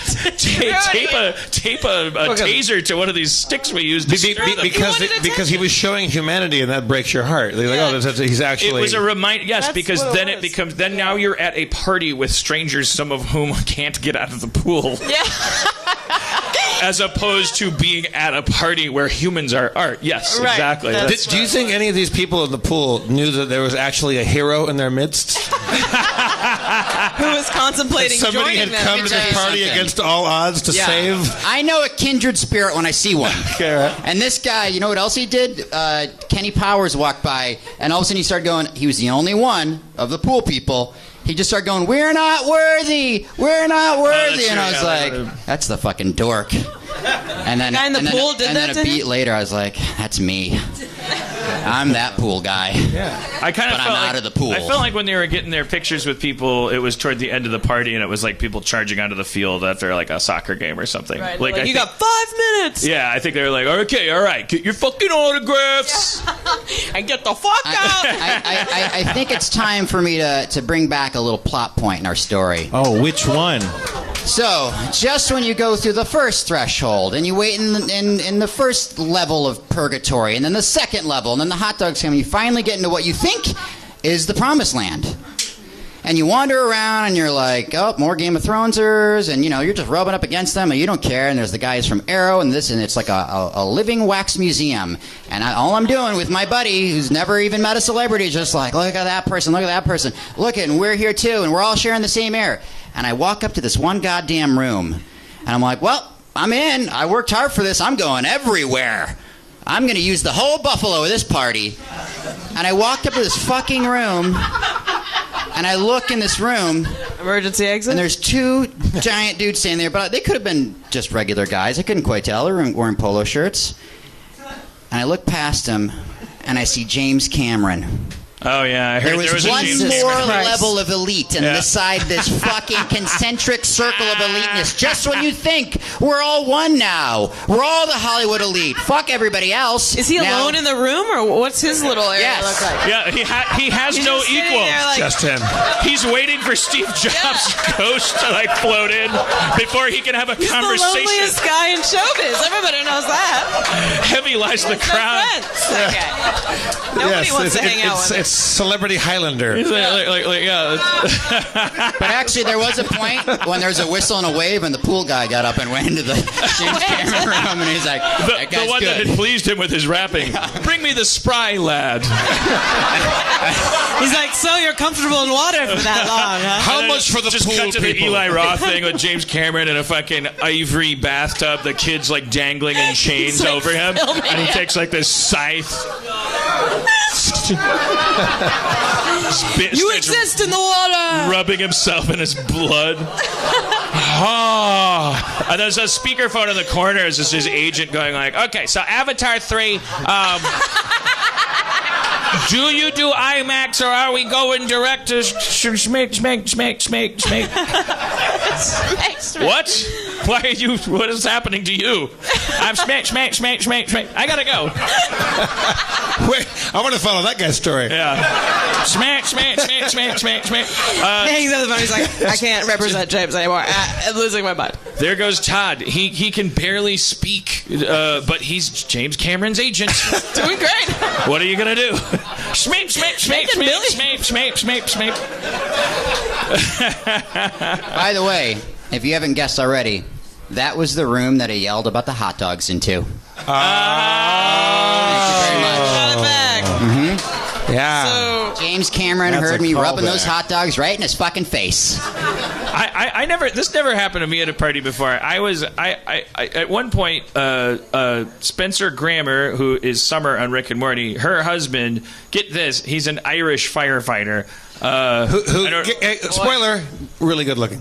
Yeah. You didn't picture like it's like how much more manly can you get? Like, don't you? He looks like an underwear model who's also an Irish firefighter. I was trying to explain to him, God. like, he didn't quite understand, but after a while he's like, you're right. Because I was like, no, I'm sure Irish fires are harder to fight. And he's you're like, what do you drunk, mean? probably, Like, the timber's different? I was like, no, the fucking, like, your people are different. Like, they've been through the worst. Like, they're more extreme, I'm so sure, their fires when are an crazy. Irish house is on fire, the fire is just a couple degrees hotter and harder to put out. He's Northern Irish too. There's certainly more flammable fluids around. I wasn't connecting those dots. I was more That's like, right. I was praising I went their there. No warrior more politically spirit. correctness. They're beset upon history and heritage. I'm so bummed I turned out not to be Irish. I thought you were said doing in my DNA. I'm fucking British. you are no Irish? I'm British and I'm Polish. Irish. Sorry. Dan, I was sitting right next to you when that happened, and I thought you were doing an IRA joke because he's Northern Irish. Oh no, yeah. Why would I do that? That's like. Well, I mean, I think he. What am I, the guy who So on the nose. says the wrong things all the time? Why would you ever think that I would put my foot in my mouth? Speaking of which, I want to play this recording before I forget. This is my girlfriend Cody I don't know if this is going to translate. I just can't get it. You know, I mean, you have a song stuck in your head, like they say, if you make it be in other people's head, like that's you can like that's how you get rid of it. It's like it follows or something. So like, I just have her childhood voice stuck in my head because she's in the bathtub and her dad's trying to get her to get out, but she's trying to get her dad to eat soap lather. Like she's handing him a plate of. Wait, is this from an old childhood video that you watched? Oh no, she did this yesterday with her. yeah. It's Palm One of my Springs. favorite things with my girlfriend is this childhood video. Sorry, I forgot that detail. This is a home movie of hers. Yeah, okay. It's weird too because she's 12 years younger than me, and she's a baby, but it's like it's like, oh, I know that model of camcorder. It's not Wonder Years footage, like where she's moving fast and there's no audio. It's shit I did Channel 101 videos on, that her dad's using to tape her naked. She's a child. But these things get stuck in your head. It's like, what do you think? Well, I mean, what are you going to do? I'm emotionally... That was the wrong song. have a very low IQ emotionally. What would you do? If I sing out of tune, that's the one. There we go. So that means that that means I can date younger people because I work very hard and I haven't matured. You've still been talking. We've been singing, and you're still like, it's fine. I mean, I'm a lesbian. She likes me, and I like her. Alia, Dan forgot we were here for a while. Yeah. I'm trying to find the how do you make the speaker thing go? Let me see. Is it 12 years older than his girlfriend? I don't think How do you do you have to plug her in? How do you do it? Yeah. Okay. Oh yeah, it automatically is on speaker because it's. Where do you put the fuel in? All right. Oh shit! I fucked up. I scrubbed the thing and now. We're gonna have to do it live. Cody, get up here. Okay. We're going live, people. This is her telling her dad to eat the soap suds. Eat it. Eat it, okay? Eat it. Eat it. Eat that. Eat that. Eat that. Eat it. Oh, eat it. Eat it. Did you eat it? Yes. Yeah. Oh, so cute. She was 12 years old then? She says she's 27. She No, during the... She says eat it 5,000 times and then she maybe the visuals are important. I don't know. But then she turns and goes, "Did you eat it?" And he goes, "Yeah." And she goes, "Okay."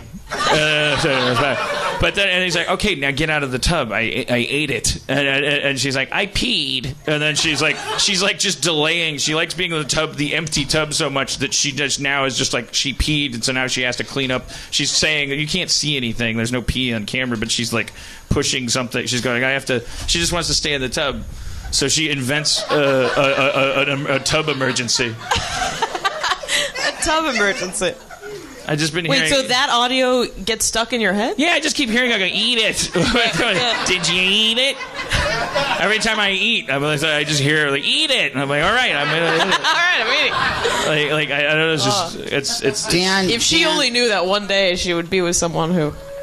Dan, I'm sorry. That was cute and all, but do you have anything else on the agenda? Because I have something. No, I wanted to take a little here because I'm sure Alia, she was acting at such a young age. I'm just here's a projection I'm making. Oh, I can't wait. It's like you, in order to survive with your sanity, this silly business, like you've had to become like pretty well balanced, or your alternative was to end up like knocking over liquor stores and like whatever just to get my high. Yeah. So you've had to long ago you had to deal with some threshold where you're like, the only hope for survival psychologically is to know that all this stuff is horseshit. Right. So it's a bad timing. It's bad that this would be your episode. We're not talking about rock climbing this episode. We're talking about which I also do. I can do 11A. If anyone knows top roping, I can get as high as 11A. Nobody knows that top means. roping. That's like maybe like bowling 200. So I don't want to talk about rock climbing ever. Is that the indoor rock climbing thing? That's you're goddamn right. I did level 0s and 1s. So rock You can do climbing 11s? conversation can happen over here, and That's then we can bouldering. talk I'm about bouldering. faith Nobody and knows life. about rock climbing in this fucking room. I'm in the wrong room.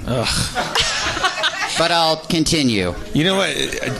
We'll find you the right room. There are a bunch of Hollywood elites out here, man. They don't know. That party wasn't the only climbing I do. That just came to me. I was like, that's Yeah, that's you a dot do to rock connect. climbing. That's what Yeah, you're- but then also social climbing at the Hollywood parties. Sure. Yeah. Just want to make sure everybody got it. Eat it. Eat it.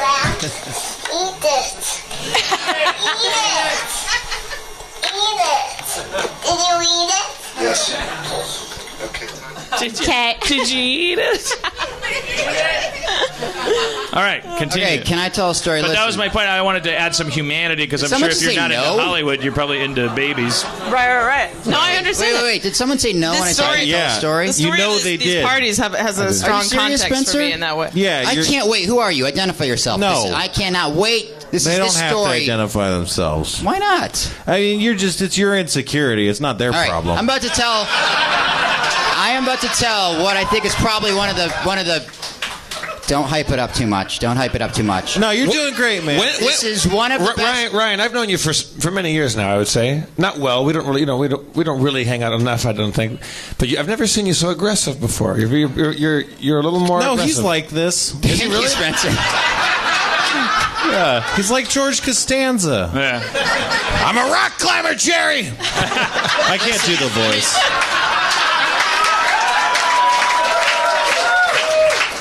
I'm gonna tell you, I learned something.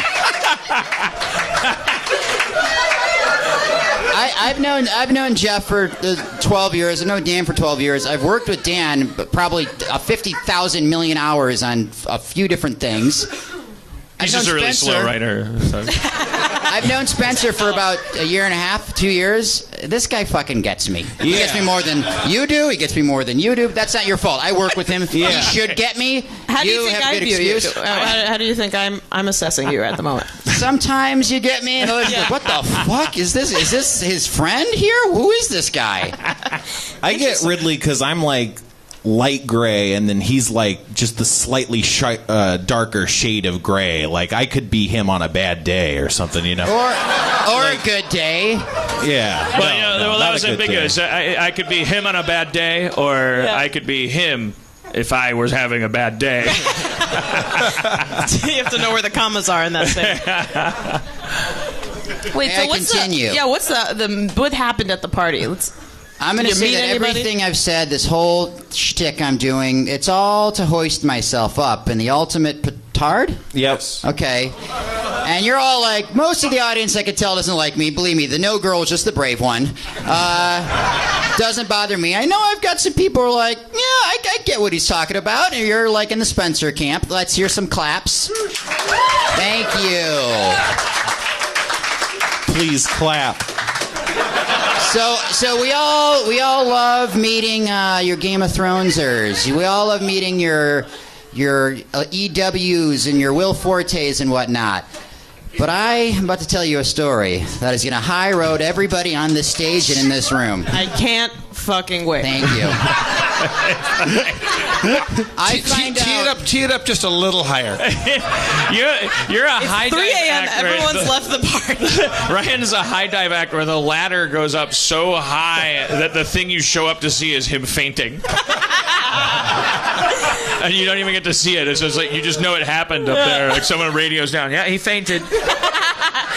I guess we can go home now. Good, because I was wondering what he was going to jump into. There's a cup of water. There's a duffel bag. There's a guy rapping. If you guys don't give me the right answer to the question I'm about to ask you, Jesus Christ. I am going to shame you all. So just be prepared. He's playing In this hardball. particular Does not case, have a gun, okay? I am empirically going to be the hero, and you, whoever does not know the answer to my question, are going to be the villains. All right, agreed. I was on the Comic-Con panel floor, and I wanted to get something signed by Berkeley Breath. He's the creator of Bloom County. That's not the person that I want you to care about yet. Can I guess the answer before you ask? Sure. The Colorado River. Okay, never mind. We'll get there. Got it. Go ahead. I say I'm going to go to meet Berkeley Breath and get something signed. Creative Bloom County is big inspiration to me. At 3:00, I walk to the IDW booth where he was getting, signing things. Turn on the corner, and who do I see sitting there? Who? Representative John Lewis. Who doesn't know who that is? Well, no one's going to admit it because we know God a damn trap it. woman. I didn't know who this was. I don't know who it is. All right, yeah. Who is he? No idea. He's He raised his hand. Booyah. Who is he? Civil rights movement. Civil rights movement. He was hanging was the out with civil Martin rights Luther movement? King Jr. You met the civil rights movement? I feel like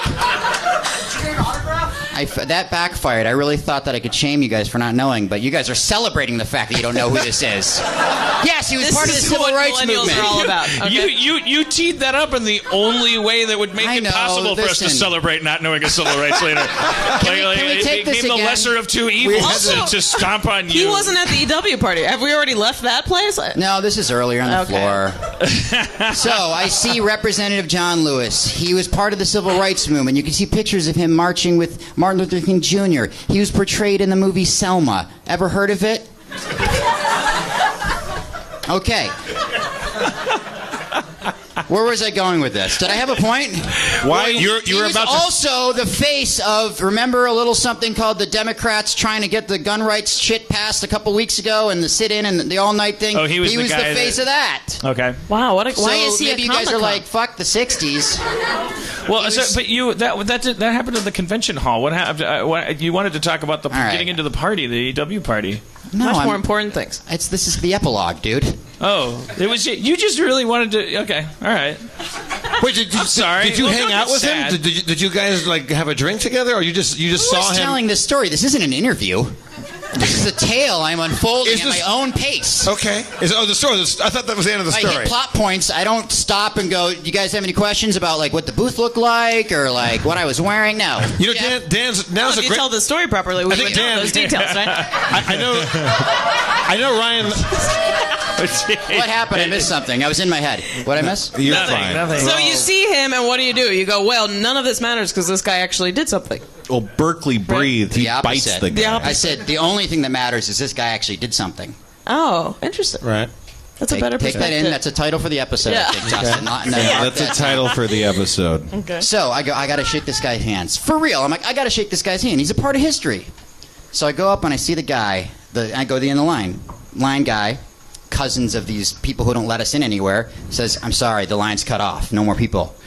Fuck, I want to meet John Lewis. I want to shake the hand of history. I fucking got high with fucking the waif last night. I want to do the opposite. I want to balance the scales karmically. So I say to the guy, can I please meet Mr. Lewis? And he goes, the line's cut off, no exceptions. And I go, fuck, I got to do it. And I go, do you know the show Rick and Morty? He goes, yeah, I saw your badge, I know. Yeah, which was pretty cool. Pretty cool. Of you? So then he says, That he saw that? he continues to say, the line is closed. Go on. And I was like, fuck. So he wasn't going to let me in, right? The story's going to get... There's more twists coming, so... I know it sounds... You guys are like, his mouth is getting dry. He's getting nervous. You just okay. We definitely did not think that. This is what did you heard a booming magical voice off camera say, "Let that young man do as he pleases." Let that man balance the scale. No, He was born in a country that may not always keep its eye toward its dreams.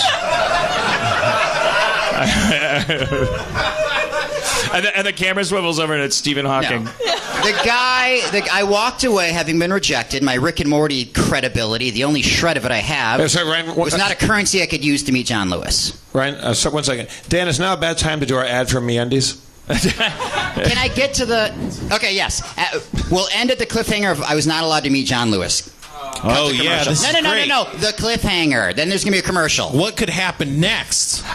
We'll have to find out. I hope that while Ryan was waiting in the exhibit hall, he was wearing comfortable underwear. I mean, if you go to a convention hall and you're wearing less than the most comfortable underwear in the world, I mean, you're your own worst enemy. Be you man, lady, or any part of the continuum on which we exist gender-wise. Oof, that was close. I thought you... the slippery shark. Yeah. He's falling asleep. Yeah. This is like, that's the thing. Is like, but I really could never get past the History Channel thing. I always called it the History Channel. John Lewis also has a new show on history, I guess. As Dan Harmon, I end up in a lot of sticky situations. But my underwear is anything but. It stays smooth like an 80s chamois. when I run my hand across my fanny. If you're listening from the United Kingdom, that means butt. I think it means vagina. I'm telling the British people. Oh yeah. Sorry, everybody. Sorry, MeUndies. In my soft, silky. Well, silky sounds like. Look, let me tell you about MeUndies. It's. I want to explain something to you that you may not have known. Like, we've been living in a marginalized world. Like, I'm not saying it's the Matrix. Like we don't know what's a simulation and what isn't, but we do know that with it relative to this reality, we are being marginalized. Point. If you drink a 7-Up every time you experience anxiety and it makes you feel better, you're going to form an addiction to 7-Up. Your neurology is going to form a relationship with the things that provide it comfort. And as time goes on, it gets more and more complicated. It comes a point when you don't know if what you're doing is what you want to do or if what you need to do. You won't even be able to tell the difference. If for those of you who have ever known someone with an addiction, like, you don't know whether you want or to do something or whether you think you want to do something. My point being that... shit. What was? Why did I go down that road? You were doing an advertisement for underwear. You were talking about your poopy underwears. Yeah. Well, wait. Oh, okay. So it should occur to you then that, oh my God, if it's possible to have a fucked up weird relationship with video games or alcohol or a certain restaurant where something becomes like a compulsion, an addiction, then can you imagine the things that you're not being told have been baked into your neurology by a generation that was already raised in artifice, that was here well before you got here and was in charge of everything you ever saw or heard? You can imagine the possibility, therefore, that it is possible for you to live on a limited plane of existence with absolutely no consciousness of what you could be. Enter MeUndies. Wow. The underwear company that stood back and said, what is underwear? Like, why does it feel the way it feels? In a sea of people, I'm sure, that no longer work there, that said, it's not that complicated, bro. I'm a fucking sexist pig. I don't work at MeUndies. I'm a piece of shit. What's it matter, bro? If it ain't bro, Ken, don't fix it, bro. I'm a bro. That was beautiful. Don't bro, could fix it, bro. And MeUndies took those people and they just put them in the airlock, and as their silent screams fell on no ears but their own, they were flushed into space. Their body succumbed to the vacuum that pre-existed time, and they were dealt with the way God deals with bros. Ideas. And then the only people left were people that live within a world where underwear can be more comfortable than you thought possible. Are they promoting this show or something? A little bit, maybe, I guess. We're promoting them. Alia, don't be so cynical. Dan's just passionate about his underwear. I love MeUndies. It's the only undies I wear. Have you put them For on? real? For real. Did you know, Alia, that if you go to MeUndies.com/feral audio, that you get 20% off your first pair? And if you don't like them, hey, guess what? You will. Let's say you're a stupid person from an alien planet of stupid people who doesn't like the undies. Yeah. Made out of the softest fabric you've ever had. They're free. You get to keep them. You can do whatever you want with them. You can wash your car with them because you're a jerk. I love it. Yeah. I love MeUndies. You had me sold at me. I happen to wear MeUndies as well, and I'm not uncomfortable talking about their quality.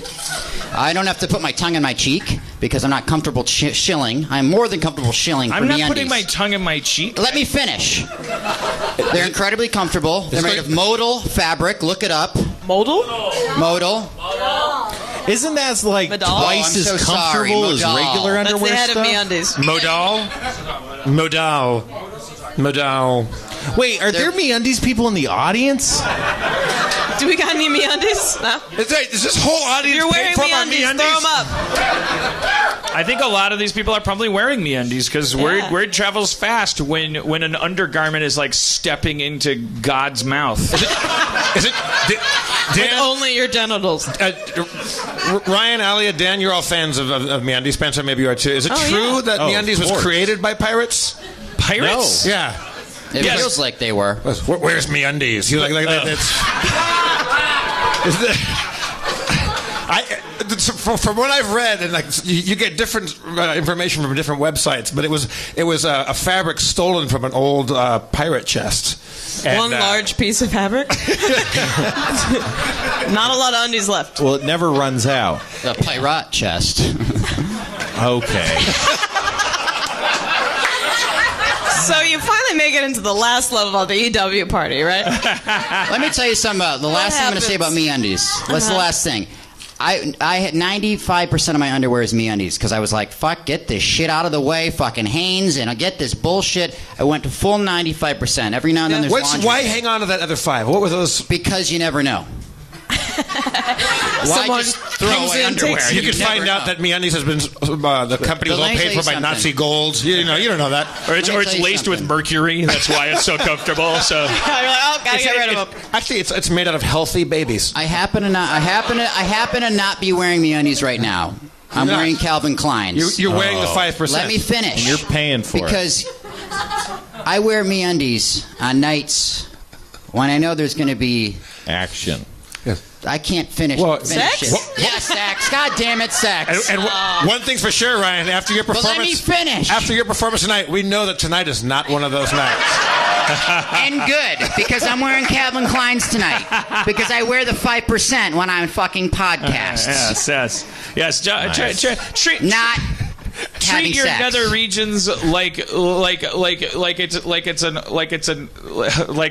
you're not Ryan Ridley on a podcast. I don't know. Like every night is a special night. They're soft. I would want to counter that, Ryan, because I don't want to create an ad campaign where people are like, "Oh, these are my fuck underwear." These are not. You don't. You know. MeUndies is when you just want to feel like you're fucking your underwear. This is about. They're fine with that. I've heard their ad campaigns. They're absolutely fine with that. People associate though, like the whole fucky thing with like the opposite of comfort. Like you go like, oh, I'm going to wear these shoes because they make my ass look good, but that's not what I wear when I'm hanging out on a Sunday. I'm saying wear your MeUndies. Yeah, MeUndies is great for all occasions. Let these other podcasts like that you're talking about, talk about how fuckable they are. I'd like to talk about how they're good for hanging out and itching your butt. Which is how you lead into sex. Yeah, exactly. It's 99% of the time I'm just hanging out. So yeah. When you itch your butt in MeUndies, it's like a doctor put on those clean, sterile gloves and like is itching your butt for you. Because it's like a smooth, ridgeless finger. Dan, when you put on a pair of MeUndies, do you reflexively just start touching one of your nipples? Yeah, I at the Comic-Con thing I talked about this. I went and got a testicular exam, and and while the doctor was like fooling around, I not fooling around. I was fooling around. He was hard at work. He was doing this for his kids. Part of my day. Like, it wasn't like he didn't come up with this idea. I came in there and said like check him, and then while he was doing it, I like caught myself. I rubbed my nipple with my thumb, which I just to make the most out of it. I caught myself doing it and was like, oh, like I was like, and I like fixed my hair, like.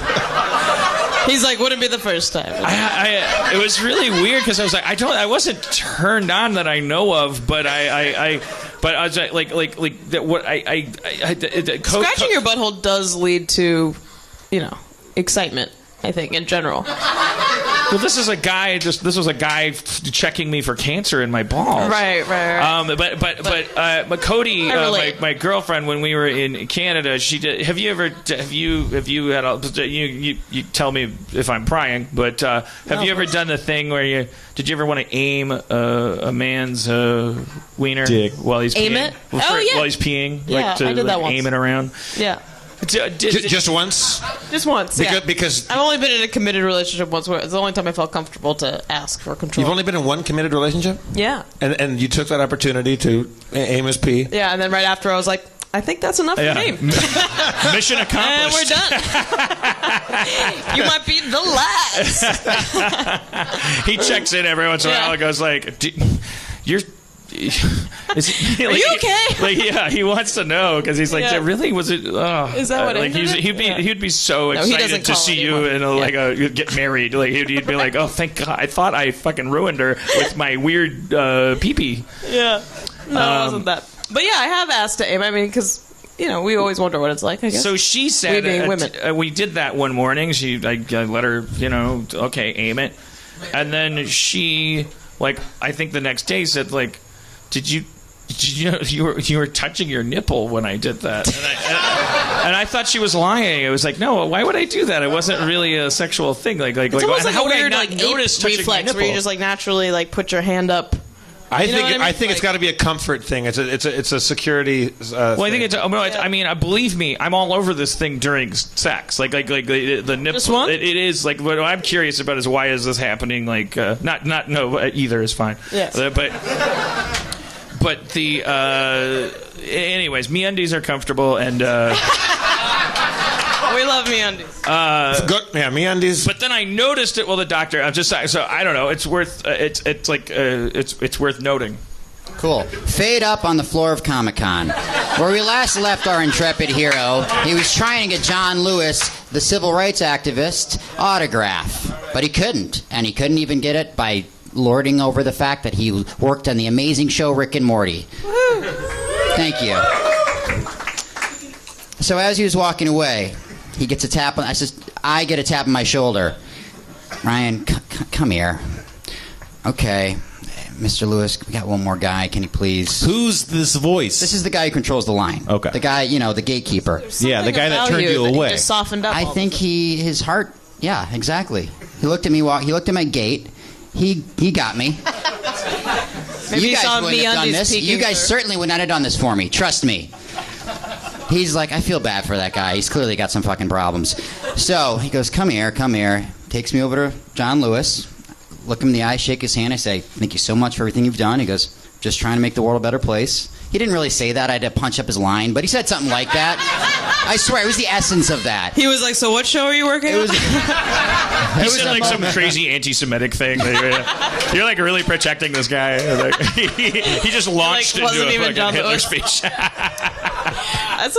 So I go, that was amazing. It really was. I walked away. I'm being completely sincere. I'm going to drop this character I'm doing. I mean, that was amazing. I was buzzing inside. It felt great. I shook the hand of a man who shook the hand of Martin Luther King Jr., marched in Selma, all that stuff, right? Welcome. This is the highlight of Comic-Con. Fuck the EW party, fuck the Game of Thrones shit, right? So I think that guy, he hooked me up. He did me a favor. He knew who I was he saw my name. He must know the show. So I go and we do a signing and I say to Justin, I go, can you write on this card that we're signing for everybody? It's a picture from the show. Can you just write, thank you for letting Ryan meet John Lewis, Justin Orland, right? You got this photo you were going to find this guy to give it to him? Thank you, Alia. I think that's beautiful. I think you finally got it's Alia. Huh? It's Alia. Nicaragua. I'm not going to get derailed by that. Nicaragua. So, I get the card, signed by Justin. Fight my way back through the madness that is the convention floor. Takes me 40 minutes to get from whatever, one end to the other. Full of Hollywood elites. Exactly.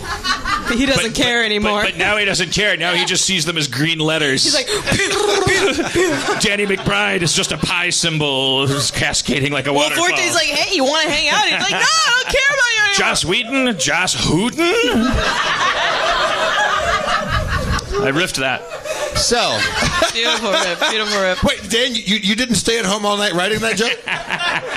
You got that in your pocket. Come I on. did not have that in my pocket. That's standard. That was much too highly crafted for you to just come on, guys. What's a number 14? All right, we'll come back to that after the show. So you're working your way through the crowd with this delicately signed photo in the air. Yeah. Don't get it crinkled. By the great Justin Roiland. And, by the way, I have to throw my bosses under the bus all the time. It's because I'm insecure. So, I go to the convention floor, and I go back to the booth. right? And I don't see this guy. Now, I know what he looks like. I know exactly what he looks like. Also, how many hours later is this? Like, no wonder he's not there, right? 3 hours later. No, he was working the booth all day. Okay. Yeah.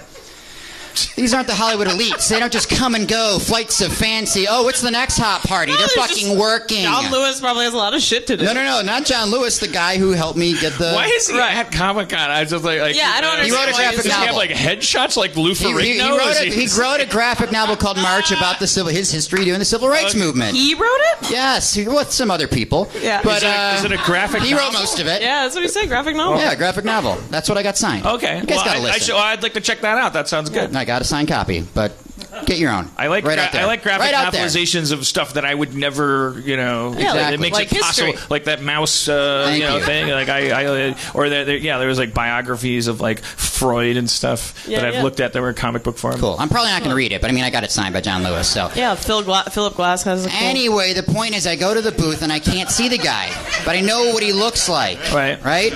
I'm like, I really want to give him to this and move on. I got other, so I'm like, I can't see him. So I finally go up to somebody who works at the booth and I go, hey, and I explain the whole story. I go, this guy, I don't know what his name is, but he hooked me up with John Lewis's signature, and like, I think he likes the show I work on. I got him this, and so, like, I don't know who he is, but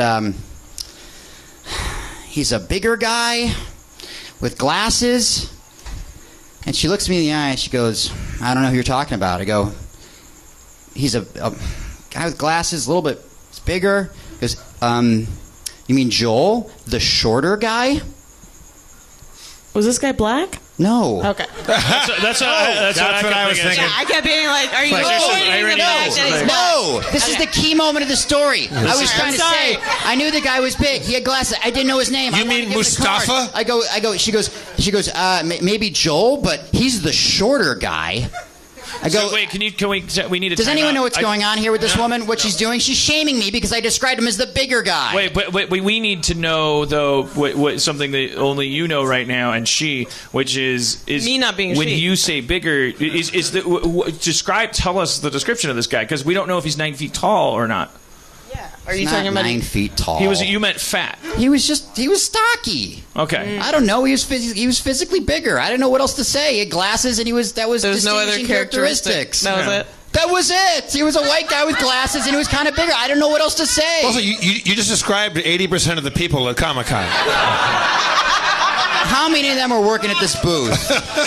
But she looked at me and she goes, you mean the shorter guy? The shorter guy? And I'm like, oh, sorry. So it's okay to call him the shorter guy. That's the correct dimension to focus on. She's like, sir, I'm just trying to help you find this guy. Height Okay. is cool. Height is cool, but I can't. Right? I gotta say, it's my pet peeve when people tell me I'm overthinking or I'm projecting it in my head. Like, but I really think that I believe that the piece that you're missing is that she knows 6 people. No. She's trying to help you identify. And you said bigger, and she said no. She was diplomatically, do you mean tall, not to fat? shame you, but diplomatically she saying means tall, big, short, by big. bigger, do you mean the fat one? She was just skirting the issue Dan, too. do you not think I know when people don't like me? She was looking me in the eye and saying the words, you mean the shorter one? Do you Trust really think me. there was she was actually like Why would I tell this story if it was like I knew What there did was she look 10% like? of a chance that I'm this delusional maniac like Tarantino and Dustle Dawn? I see Juliette Lewis saying, eat my pussy, and that's not really what she said. She said something else. Yes, she was shaming me. I still don't think James Cameron saw you yell about hot dogs. that's the point of delusions, is that you don't know. Also, I bet all this is all going on in your head, and she's like showing you pictures. She's like, this guy, and you're like, she thinks I'm crazy. She thinks I'm this. And then she's like, hello, anybody?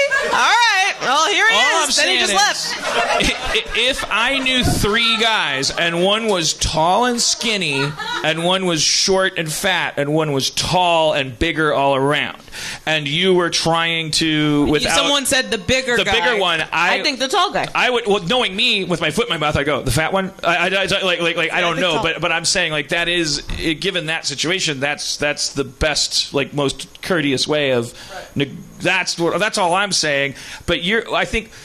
I will believe you if you simply tell me, because you just keep saying she's saying the shorter one, but what I want to hear from you is you're saying regardless of her words, it was very clear from her face. Very clear. Judging you. Okay. I'll take a As flyer on clear that. as Was she a bigger girl? How dare you?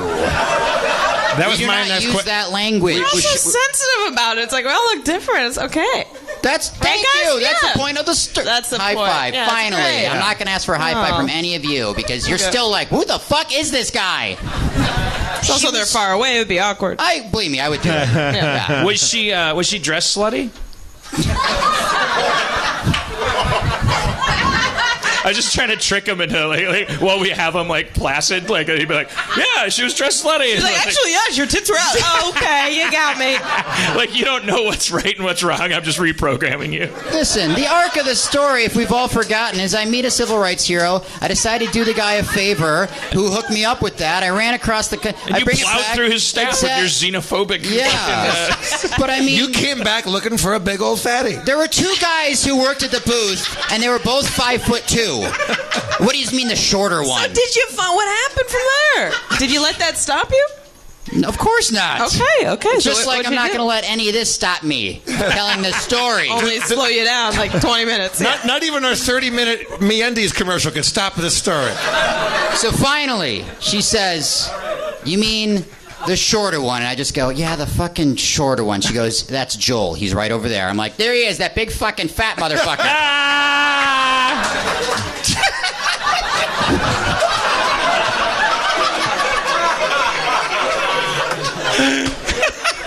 Take that goddamn soft pretzel out of your hand and take this Rick and Morty signed fucking postcard. You goddamn pig. Thank you for letting me be John Lewis. I've been Ryan Ridley. Good night. Did he receive it? Did he Received it. Was he excited by it? Yeah. As well as his weird, interesting, spectrum-y, whatever you would describe yourself, kind of liking me, not liking me, all that shit. The stuff you always talk about yourself. He was like you. I didn't know if he liked me or didn't like me, is what I'm trying to say. Okay. Was he thankful for He was like, thank you very much. Did we ever find out if he actually was a Rick and Morty fan? Or Well, he said he saw my name, and if you're not a Rick and Morty fan, how the fuck do you know my name? Well, I would interpret that as, look, if there was anything worth knowing about you, it'd be on your fucking lacquered. He's literally just being like, I see what's written on your Yeah, placard. exactly.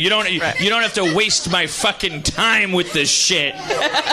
I've been reading I live placards within all day. hierarchy. Yes. I know how You're wearing a resume on your chest. I know how human chess works. I know you're a bishop. I get it. Can I say the only part I regret about this entire night is the way I described him? He was very nice. He wasn't what I was saying. I'm saying that because I'm repeating what Dan is always saying in the writer's room. When Do you mean the spectrum-y part or the yeah, fat all part? that stuff. You're always saying that stuff, and it's gotten in my head. I'm just like spouting it off. I learned from watching you. So I'm very sorry to everybody in the audience, everybody watching. He received it well. He was very nice. Well, was he? Does he think? He was a little weird, but what do you want me to say at this point? He was a little fucking. I honestly didn't know. I'm like, are you grateful? He was Are you a little ungrateful? fat, What he the was a little fuck is your weird. problem? And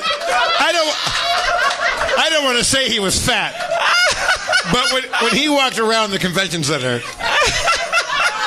he walked around. In comparison to Yes. Alia. Alia. Dune. I'm trying different shit out. You're allowed to Comedy tonight. comes in threes when there's a vowel that could be pronounced three ways. Is there anything we talked about? We're looking forward to it on TBS. No longer very funny. Just TBS. The God damn it! I already forgot the fucking shit name. Search party. Search party. God damn it! In threes. We said it. Why can't you name it Pokemon so I can remember? Is that still valuable anymore? Is it like over now? I don't even. I think that thing that was like a rare super spike of because it was like holy shit. I almost thought and then with all the fires, I'm like, the world's about to end. Everything's happening so quickly. Yeah. That it's just rising and falling within one breath. You know what I mean? But it's almost like it was a symptom of that level of heightenedness itself. Yeah, exactly. Like my therapist says, when you're up at that setting, it's like that was the only environment in which this Pokemon thing could have because either it's because we wanted a distraction, or it's because we were just so fucking amped up, and that game was about being kind of. I guess it was like, you know, I'm not saying like it was random, like it would have been about toothpicks. I mean, it was obviously a game that had its. But it's also people who have the memory of it too, like the young people now knowing. But it's like overnight now. It's done, right? It was like 5 articles a day. Wait, no, it's already crescendoed. It's already. Well, I mean, decrescendoed. Is there one up here right now? This is a gym. This place is crawling with Nidoran. This comic book store is more gym than it will ever be. Where's my red team at? Fuck you guys. No, I don't play it. I'm kidding. Blue? Yellow! Oh my Green! goodness. One dude. So if we have to take to the streets, if Donald Trump becomes president, these teams will be the fighting forces. Okay? So really remember your colors, okay? Wait. Because Dan, you will have to fight. Dan, Spencer, like you guys are saying that you feel like this has run its course and it's I'm only talking about the press on it, that's all. My friend told me about it like at dinner. Yeah, he was like, you hear about this Pokemon thing? And I was like, no, what are you talking about? And then like literally within moments, every 20 minutes, more and more people, like exponentially. That's the thing. It's like it's all exponentially growing. There was just like this new. I was just talking about the news cycle of it all. Like it was like it was a quarter of all press for, and usually if something like that happens, there's a little more of a bell curve. Like, okay, there's money here, there's money here, there's money here, and then like there's a, you know, you wring it dry. But this was just like, there's a shit fuck ton of money for 2 days here, like for the press, and then it was like fucking Trump. Like they just like fucking spasmed about Pokemon, and it peaked when there was like literally there was a headline that says Trump says he hasn't played Pokemon yet. That was the article that would mark the fucking the spearhead of that stalagmite. It was like shot up through the roof of the cave into God's eye. Like Trump hasn't played Pokemon yet. New York Times, like, and people were just like, I just felt like because there was the article about how they were playing at the Holocaust Museum was asking, look, this. I mean, I'm not one of these. This isn't news people. Like, all the comments are just, why is this news? Because you're dumb is why. Why is the comment section your blog? Because you're fucking stupid. That's why this is news. You fucking parasite. Stop comment. Why would you log in? You need an account to say why is this news. Do something about it with wheat paste or a bottle or something. Like make a gas mask something visceral out of stuff. Like get visceral about it. Did you say visceral? Okay, get visceral. I just stole it. I've been feeding you words all night. We have a 20-year confession to make about what we've been doing, why we've never been on stage at the same time. She's your Cyrano de Bergerac. Alia has been piloting me like in the 80s when there was that monkey that could drive a car and it was the trainer was driving it while laying down. You mean Any Which Way But Loose? I think to do those effects they did. Okay. Yeah. So anyways, all right. Well, look, let's wrap this up. The what was it? What the hell was I talking about? Stay on target. Pokemon. I was talking about Pokemon. Oh, the Holocaust Museum piece. It was just like there was the last paragraph of the article. I mean, because really, why is this news? Because the truth is, if you just put cell phones in place of any of those articles, that's all it was. Because it was just like, woman gets carjacked while playing Pokemon. Like, she was using her cell phone. Like, yes, she probably was playing Pokemon, but it's like it was just ubiquity. It was like you're clicking on these articles and going like, oh, Pokemon is so important and the cause of people killing themselves. It's like, no, everyone was doing it with their phones before that. Like there was a guy uses Instagram before he joins a race gang. Right. It just it wasn't news because it wasn't. So, but anyways, do you think it's Pokemon? The reason why people, I mean, not the only reason, but the reason why people like it is because it does physically make you look for things. Yeah. Right? Like you're actually walking around. So the Holocaust Museum said, can you not Pokemon while you're looking at the piles of dead people? There's something for sale here, and it's not. Do you think the Holocaust Museum is not what you're buying? Do you think the Holocaust Museum is like a gym or a Pokestop? It was a Pokestop because they're like they use landmarks and stuff, and there's only so many landmarks that would bother to say, can you please not? Because Jesus Christ. You know who didn't have any problem? The Tolerance Museum. What is that, by the way? What is the Tolerance? Oh, Jeff, I should clarify. This isn't the Holocaust Museum that loves Holocaust. I think it is a form of tolerance. I don't know how many Holocaust museums there are that are like a simpler time.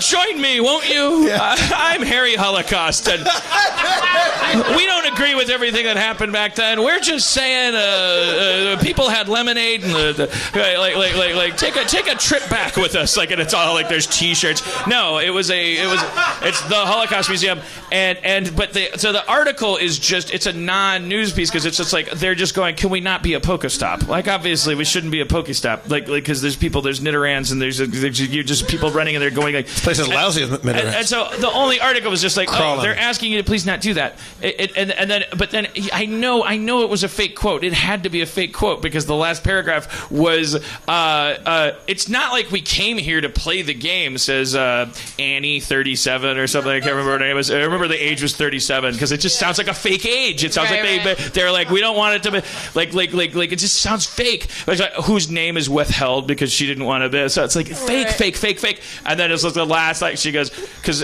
continuing her quote, it's not like we came here to play the game, says Annie something 37, who withheld her last name, but gotta catch them all. And it was like, come on, so fake. All of these headlines or all these articles about Pokemon Go are coming out as fake too. You know, they already did all the craziest ones. They did, like, you know how they have those ads on Santa Monica Boulevard for like AIDS testing? Yeah. They already have a Pokemon one, like, we're gonna catch them all, right? About STDs, and I was they just made it. Yeah, they must have just made that. My girlfriend and I watch porn together. So I forget we were at Comic-Con. And we're like, oh my god, there must be like 70 Pokemon porns already. Oh, totally. There's like ones where I've seen the Simpsons porns. Those ones are they're like covered in makeup and stuff. Yeah, it's very weird. Yeah, but there's like ones where there's a guy on a hoverboard. There's this guy that's like actually when hoverboards became big enough that there was a cuckold video. Do you know what cuckold porn is? No, I don't. Cuckold porn is like guys like, well, maybe I shouldn't limit it to gender, but I think it's traditionally it's a guy like who is getting fucked around on either he's into it or he's not. Getting fucked around on. His girl is cheating typically on he has to watch and he can't do anything about it because his dick is smaller. Oh, I see. And he's on a hoverboard.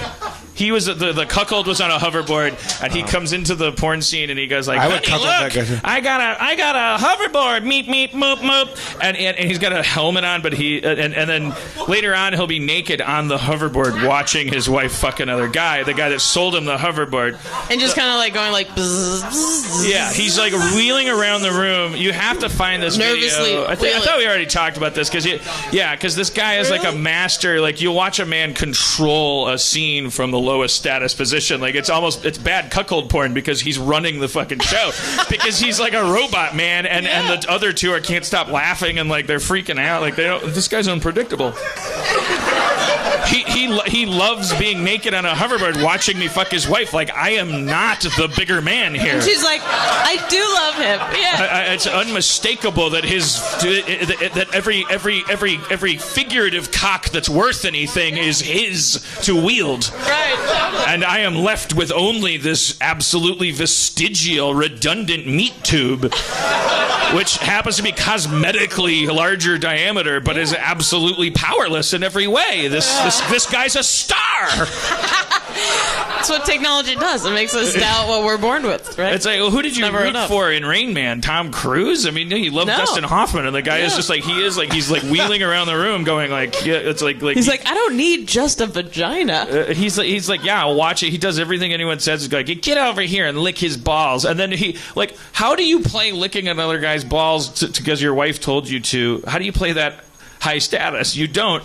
But if you play it, if you love licking those balls and you don't give a fuck about human life, like it just seems like he's like he just seems like I can't tell. He seems like. It seems like he's like Littlefinger, like it's a Game of Thrones reference. He's like he knows exactly. He's like, this is power. This is what turns me on. How is she reacting? The power to lick this guy's balls, and he'll get down and he licks the balls, and he like stares with dead eyes at his wife. And it's like, you just feel his gaze go through the back of her head. She's like, she just finished telling him to lick another guy's balls so that she could pay for his hoverboard, but she's just unseen. She paid for the hoverboard? Yeah, well, he couldn't pay for the hoverboard. It's a tee up for a cuckold porn. And Like, see, honey, the guy look, I has got to this be cuckold, right. and the guy that sold him the cuckold board, the guy that sold him the hoverboard comes in and goes like, yeah, he loves this hoverboard. Ryan, please stay. Did we lose you at the cuckold board? Well, I'm getting a little turned on. There does seem to be some movement in your Calvin Klein undies. There's no more vodka, Ryan. Oh, shit. There's no more vodka. Well, now you feel like a real asshole. Okay, well, Yeah. it's just as well. That's how we real time our quick, shows. That's real how we know quick. we're done. There's another podcast upstairs where all the vodka is. Real quick. At Comic-Con, we were doing this game because, everyone had Game of Thrones meeting people fever. That's been our show. Thanks for coming to And, Harmontown, everybody! No, the bit is not going to be that it get cut off. The bit is not going to be that it cut off. This is not the narrative of the evening. Oh, shit. Because what I say is going to fucking kill. Don't set yourself up like that, Ryan. Fucking shit. Oh, this better be a Listen, fucking. we're all doing. We had Game of We're all Thrones gonna fuck. fever. We're all gonna get on a hoverboard and make you lick somebody else's balls. Listen, Dan. You're gonna like this story. It's not even a story. It's an anecdote.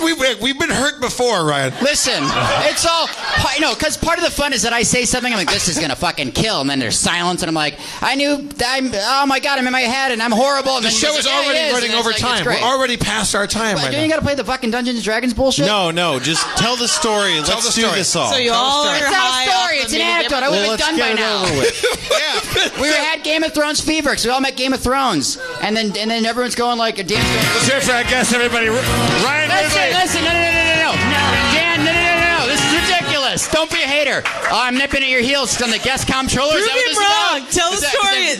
Tell the story. So Dan goes to Steve Levy, his assistant. He goes, oh, Oh, we got another hour to go. We're into overtime, folks. He's telling everybody Steve who they Levy's got are, more vodka out who of they it. are in Game of Thrones terms. Who they are in Game of Thrones terms based on their relationship to Dan and everything like that. Sure. Because you're this person, that person goes, Steve Levy, you're Podrick. You're my Podrick. And I don't know what you called yourself. What'd you call yourself? I like to think of myself as a dyed-in-the-wool Baratheon. Okay, which one specifically? The fat one. Okay, Robert Baratheon. So I'm hearing all this, and he's given everybody things. You mean the shorter one? Very good. I mean, I'm killing over here. We could have ended the show 5 times. So he goes. That was a show closer, and we are giving you this. Thank you. So he goes. He's doing everybody, and I hear this. I walk up. I go, all right, man. Do me. So who would I be in Game of Thrones? You go, you'd be even Littlefinger. Thank you very much. That's the end of the show. Good night, everybody. We did it. Ryan Ridley, everybody. Alia Shawkat, everybody. Alia Shawkat. Thank you so much for becoming our new friend, and please come back whenever you want. Steve Levy, Spencer Crittenden. Check out Search Party on TBS. Yeah, one day it'll come out. Also, if you're wondering, the music tonight is by Callie Fontecchio. Go to CallieFontecchio.com. She's going on tour. She's awesome. Drive fast. Take chances.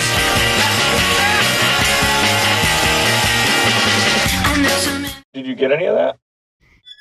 It's a good show. Feral Audio.